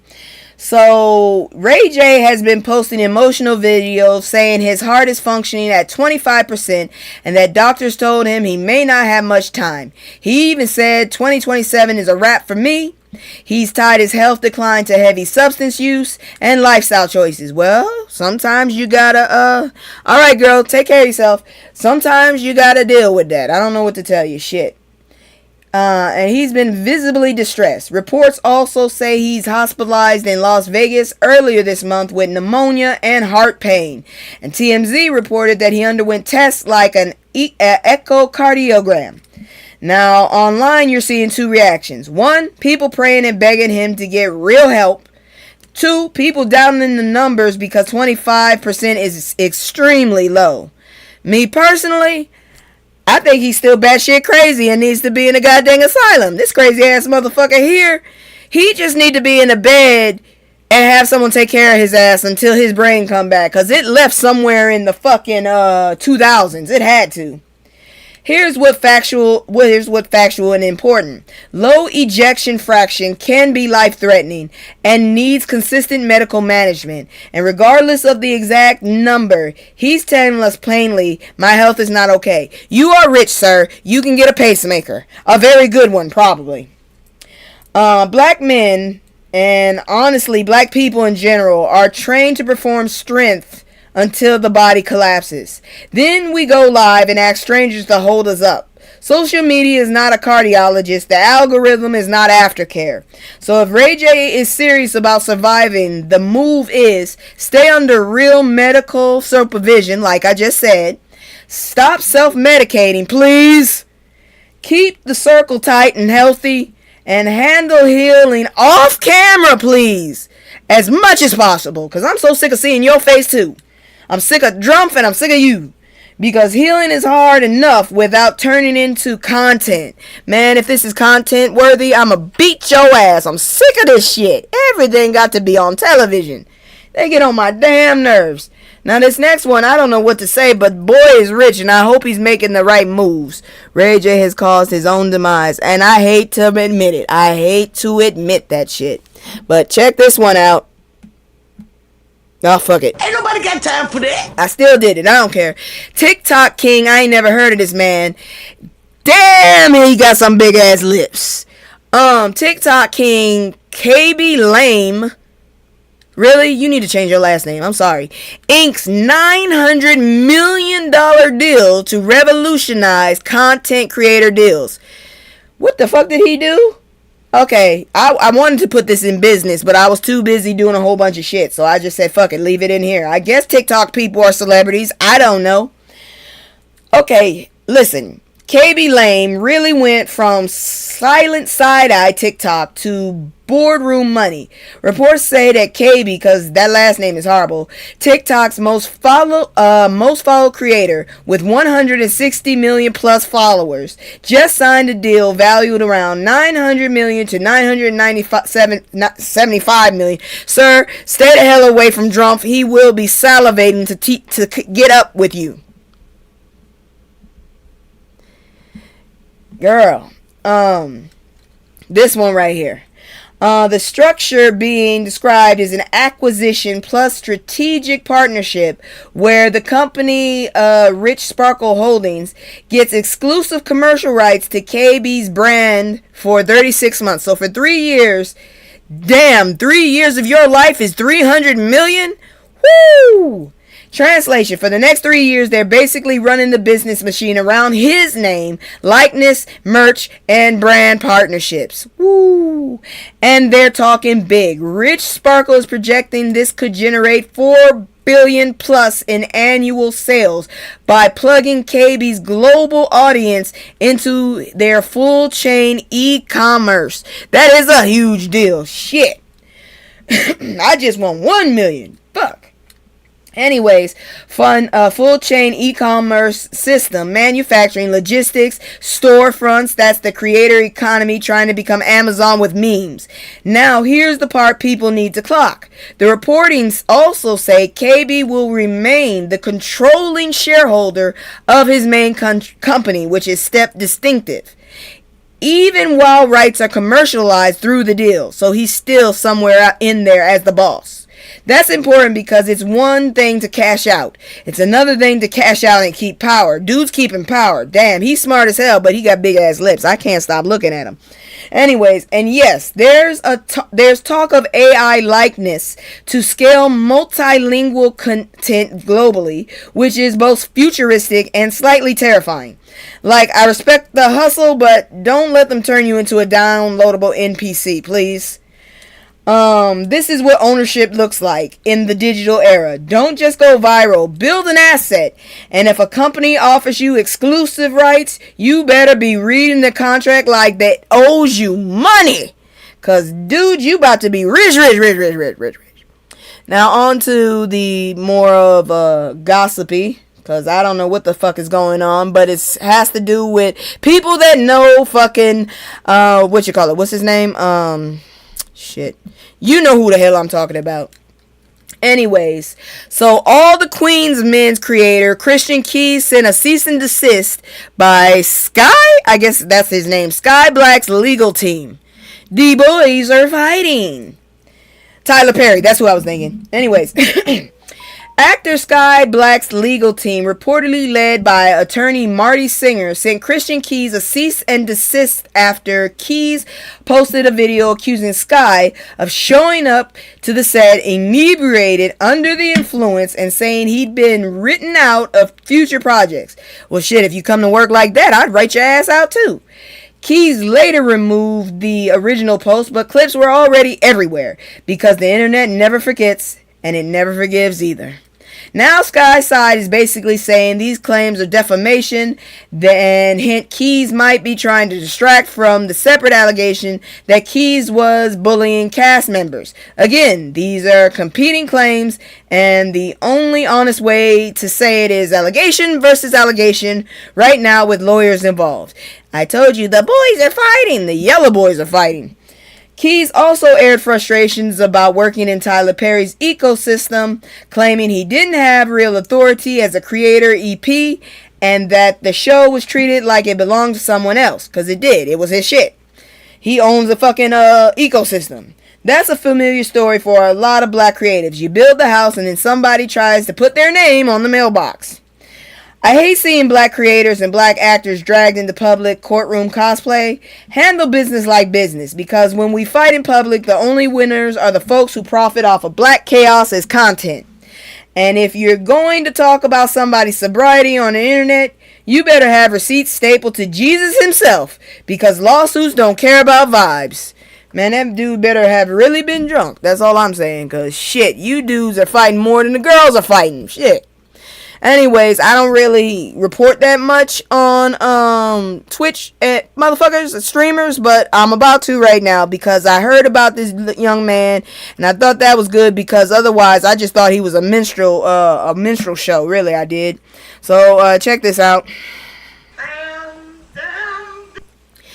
Changed my life. Popular streamer iShowSpeed reflects on time in Africa as he wraps up live stream tour. North Africa was not nice to him. They were fucking racist as a motherfucker. So iShowSpeed just wrapped a 28-day Africa tour across about 20 countries. And whether you like him or not, that's a massive cultural moment. He streamed it all. Meeting people, learning traditions, tasting foods, and getting that I'm connected to something bigger than me feeling. He said the whole experience changed him. But then comes the Algeria incident. During an Algerian Cup match, fans started throwing water at him. He moved sections and it kept happening. Stadium staff told him people were upset that he was wearing an Algerian national team jersey instead of one of the teams actually playing. And they didn't want to be part of the streaming spectacle. Speed is on stream like I'm not welcome here. Now the U.S. reaction, especially from black folks, was intense because it raised that uncomfortable convo about anti-blackness in certain contexts. Comedian Godfrey basically said what a lot of black people were thinking. Why is it that when he hits North Africa, he gets treated like trash? My pro-black take is nobody owes any influencer unlimited access to their space, and throwing stuff at a young black dude in the stadium is corny and cowardly behavior. If you don't want to be on camera, fine, tell him to leave. Security escort him out. Cool, but mobbing and pelting, that's not protecting culture, that's just ugly, it's nasty. And I'm glad that he kept moving, kept learning, and kept showing love across the continent, because one hostile stop shouldn't define the whole motherland experience. But I heard several fucking places he went to in the north part were bullshit. That's all I'm saying. Bullshit. Moving on, because I really am trying to get through this so I can go to that presentation. That woman texted me to make sure I was coming. Anyways, Coco Gauff's viral explosion of frustration reveals a bigger issue with the Australian Open. Look, I had a friend from Australia, she's cool as hell, but I did hear about those motherfuckers from Australia. Shit. Coco Gauff lost in the Australian Open quarterfinals to Alenia. I'm not saying that last name. It's a S and a V next to it. I don't know what sound that makes. 6-1 and 6-2. She was frustrated, understandably. After the match, Coco went somewhere she thought was away from fans and cameras and smashed her racket on concrete ramp. And then, surprise, footage still got out. She was upset because she was trying to have a private moment to decompress, not a viral look at her losing it clip. And she's not alone. Reuters reported a bunch of players are complaining about off-court surveillance. And Iga, I'm not saying that last name because it's got a whole bunch of things with it. A bunch of movements here. Said it feels like players are being treated like animals in zoos. The AP also reported WTA leadership acknowledging the concerns and calling for clearer boundaries. Black women athletes already get policed for emotion. If Coco smiles, she's cocky. If she's upset, she's immature. Meanwhile, men throw tantrums on court like toddlers with mortgages and call it passion. Miss me with the double standard. I've seen some of them men, and they're usually of the pale persuasion, acting a goddamn fool. That's all I gotta say.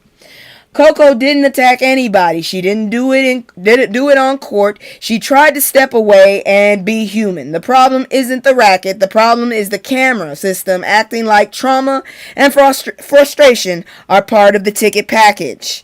Let the athletes have their privacy. Not everything needs to be content. I'm telling you, now everything has to be on camera. Sometimes you don't want that to be. Hold on, give me a second here.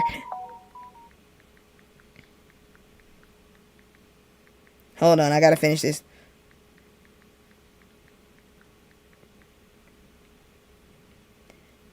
I don't want her to like keep me from it. Alright, cool. I got that out of the way. Alright, so that's all I gotta say about her. Moving on, another streamer. We're almost done with reporting on these damn famous folks, because I'm tired of it. We're going to talk about some other stuff in a moment. About us in a moment. Alright, last one. Can Twitch star Kai Cenat inspire black kids to start reading? I don't know. Because the last time I heard, he was losing his hair. I don't know what's going on. But apparently he started losing his hair and he realized that he was growing up and he has to stop being a child. So he's apparently not doing streaming as much. But if he can help kids, great. So Kai Cenat said he started reading because he didn't like how he was articulating himself, especially in arguments, like he felt he wasn't being taken seriously. So he began reading out loud daily on camera for 10 minutes to an hour, and he stops to look up words he doesn't know or can't pronounce. Then he uploads it. That's it. Simple. Consistent. And educators are praising it because it's modeling something kids desperately need right now. What to do when you hit a word you don't know without shame. Shit, my mother told me to look it up. You know how I've told many a times it is very hard trying to look up words when it's fucking silent. How the hell am I supposed to know knife starts with a K if I don't know what the word is? I'm just saying. I know what it means, but I'm just saying. Anyways. Now let's talk about numbers because the literacy situation is not cute. According to the NAEP 2024, only 31% of fourth graders are proficient in reading nationally. And for black students, outlets reporting on NAEP data cite about 17% proficiency for black fourth graders and about 14% for black eighth graders. That's devastating. So Kai doing this in public matters because when a cool high status black man says, I don't know this word, let me look it up, it gives kids permission to learn without feeling stupid. That's a cultural shift right there. So reading is not soft. Literacy is power. I've been said that. Education is power. And honestly, I want every big black creator to copy this because the algorithm will feed nonsense all fucking day. But we can still use these platforms to build people. I really hope so. And that is it for that. I'm going to go ahead and move into the health side. But before I do that, you know what I'm going to do. I'm going to go ahead and turn on my commercial. And my promos, I forgot. If you're interested in CBD and you're also interested in your lips popping, check out this black-owned company in New York. You can find her on Threads, Twitch, and Instagram. All right, here we go.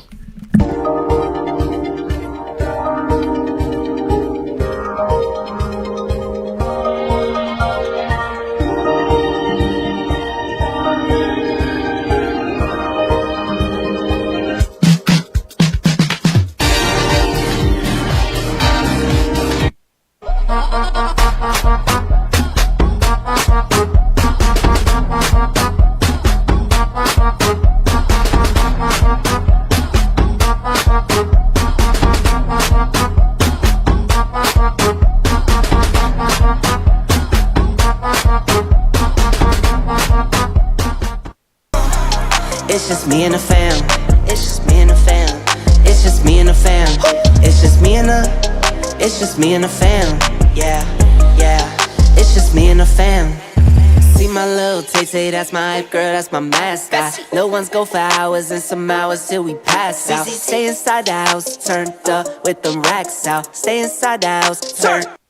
All right, I'm back. So let's talk about black self-care. What it means for us to get serious about self-care. I think all of us need to listen to this. Sometimes we let life fuck us over because all we know about is working and supplying and providing for the family. So check this out. All right, if you ever felt like your life is one long group project where you do all the work, this one is for you. There's a book making rounds called Bloom How You Must by Tara Pringle Jefferson. And the whole point is black women don't need another wake up at 5 a.m. and manifest routine. We need rest, community, and healing that isn't performative. The book digs into something we already know in our bones. Black wellness has never been some luxury spa fantasy with cucumbers on the eyes. It's been hair salons, barbershops, church aunties, Sunday dinners, and the group chat that saves your sanity at 2 a.m. It's communal. It's real. And the message is basically, we've been trained to treat our worth like it's tied to output. I just said that. How much we produce, how much we carry, how much we rescue. Like if we sit down, the world will collapse. Spoiler, the world will keep spinning and you deserve to sit down anyway. One idea I love is the self-audit approach. Instead of these aggressive New Year's resolutions that last 11 minutes, you pause and ask, how am I really doing? Physically, mentally, spiritually, socially, professionally, where am I running on fumes? That's the data you need. And let me say this clearly. Rest isn't a reward. It's a right. Not after you finish everything, because everything is never finished. The book is basically a permission slip to stop healing in secret and stop pretending you're okay when you are not okay. So yeah, if you're tired, overstimulated, and one minor inconvenience away from snapping like a breadstick, this is your reminder. You are allowed to bloom messy. You're allowed to bloom late. You're allowed to bloom without earning it first. There you go. Take care of yourself. That girl looked like she went through it. Shit. Anyways, moving on, because I know this one now. Come on, goddang it. I know you work. We are at war. New study shows how discrimination shortens black lives in black communities. That's fucked up, man. But I've been telling you. So a new study is out, and it's saying the quiet part out loud. Discrimination isn't just emotionally exhausting. It's physically lethal. Researchers followed over 1,500 black and white adults in St. Louis area for nearly 20 years and found that long-term stress plus inflammation explains about half of the life expectancy gap between black and white adults. They didn't just ask, "Are you stressed?" and called it a day. They looked at the cumulative stress, childhood trauma, violence exposure, discrimination, economic hardship, and then years later they measured inflammation markers in the blood like C-reactive protein, CRP, and interleukin 6, which is IL-6. The kind of stuff that tends to stay elevated when your body lives in fight or flight because society keeps punching the alarm button. Yeah, I've been doing that. I'm not for this world. I'm not long for this world. And the numbers, they reported about 25% of the participants died during the study versus about 12% of white participants. And the researchers estimated 49.3% of the gap could be explained by stress and inflammation pathways. So to anybody still saying maybe it's lifestyle choices, please go sit in the corner with a juice cleanse and be quiet. This isn't about not drinking enough water. It's about the R-line Geronimus has called weathering. So your body is aging faster because the environment is hostile. It's rushing your ass to death, in other words. And here's what matters for us. This kind of research is evidence. It supports what black communities have been saying forever. Racism is a health issue. It's not just rude. It's not just hurt feelings. It's a system that makes people sick and then blames them for being sick. You can't win. You just can't fucking win. All right, we got one more medical story, and then we're going to go into our palate cleanser, because I'm telling you, these animals are plotting, and we're going to get our asses whooped. We fighting each other. I'm telling you, these animals are going to kick our asses, but we still doing this, so give me a minute. I'll be right back. One day, goddamn it. We are at war. I hate you so much. Navigating the maze that is medical debt. So if anybody's interested in this, please listen up. Let's talk about medical debt, because this country will charge you $4,000 for being alive and then act surprised when folks can't pay. And yes, black people get hit harder. We're more likely to carry medical debt and more likely to get dragged into collections over it. Now, here's the practical help. Community Catalyst Plus USPIRG Education Fund dropped a consumer tool called Medical Bills, Everything You Need to Know About Your Rights. It's basically is it 9 o'clock? It is not 9 o'clock. That shouldn't be on. Anyways, it's basically a step-by-step, don't let these billing people play in your face guide. Emergency care scheduling, hospital care, fighting wrong charges, all that. A few key moves from the Protect Your Peace and Your Wallet department. Check if your providers are in network, because out-of-network bills are designed by demons. Ask about financial assistance policies before scheduled hospital care. Don't wait until the bill shows up looking like rent and car notes. Be careful with medical credit cards. Those 0% promo deals can flip into high interest and you end up paying double. Now, credit report team. The big three credit bureaus stopped reporting medical collections under $500 in 2023. And consumer advocates note that medical debt generally doesn't show up until it's at least a year in delinquent. Plus, paid medical collections got removed under the Bureau's voluntary changes. And yes, there's been political legal chaos around border federal protections, so don't assume the system is looking out for you. It is not. You have to look out for you. Bottom line, bookmark that tool, share it with somebody who's drowning, and remember, medical billing is a business model, not a moral judgment on you. I'll tell you once again, that tool is called, let me see here now. Where is it? It is it's the Community Catalyst Plus USPIRG Education Fund, and it's called Medical Bills, Everything You Need to Know About Your Rights. That's what it is. All right, that is it for that. Now we gonna get into some strange goddamn news because it's strange. That's all I can say. Let me drop this down and explain to y'all exactly what is about to happen. I'm about to tell you 2 damn stories that have happened in the news that involve these fucked up animals that are trying to take over our world. I'm telling you, it's gonna happen.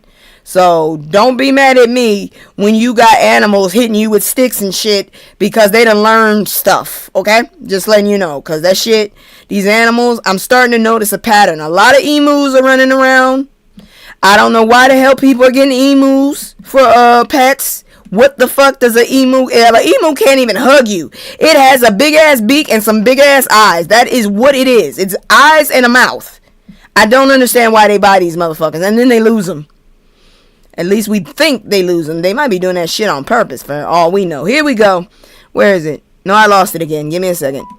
Shut the hell up, phone. Here we go. Oh, I'm sorry. I didn't do the right one. Let me do it again.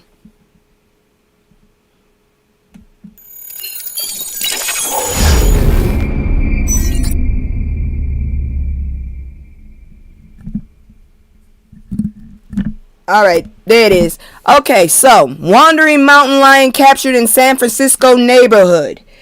So a young male mountain lion around 2 years old spotted around Pacific Heights near Lafayette Park, and officials eventually tranquilized and safely captured him.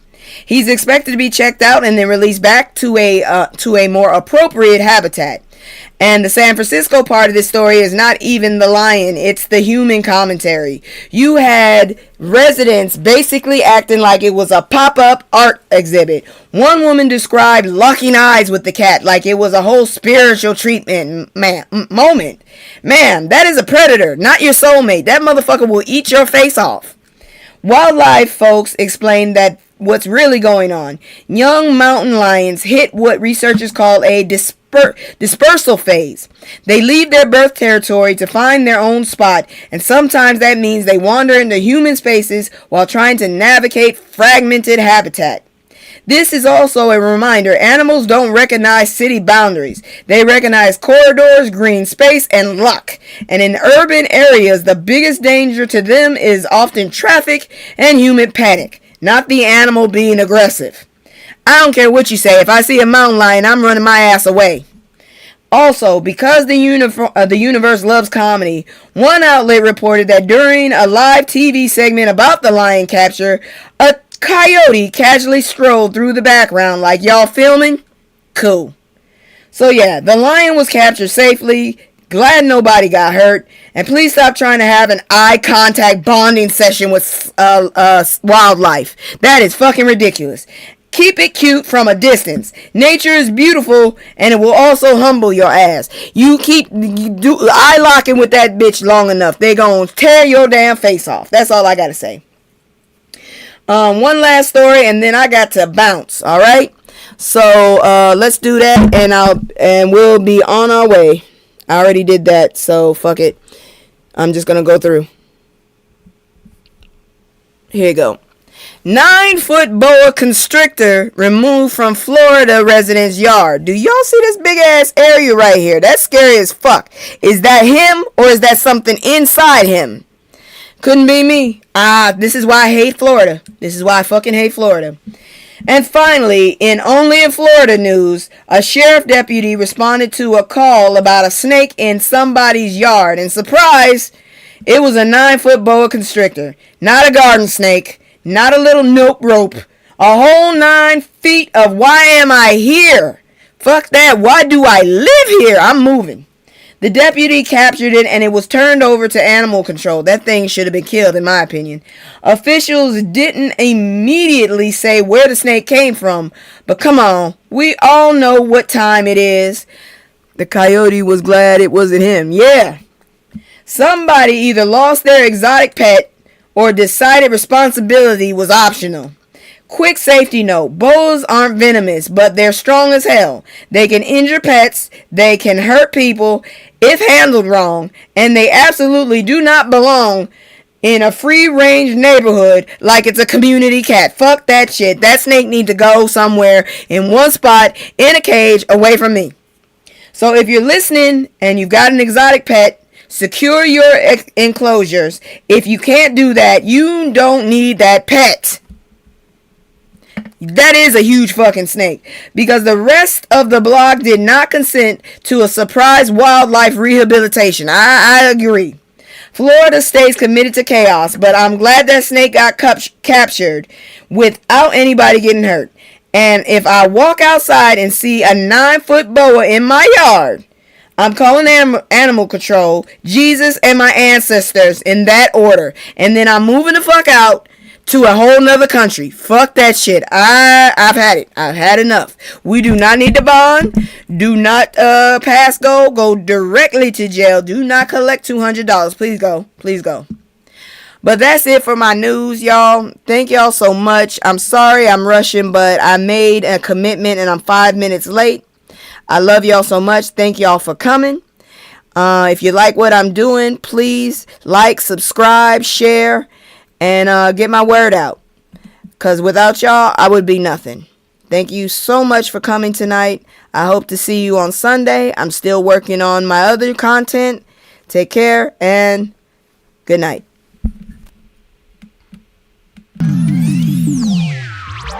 I can't stay.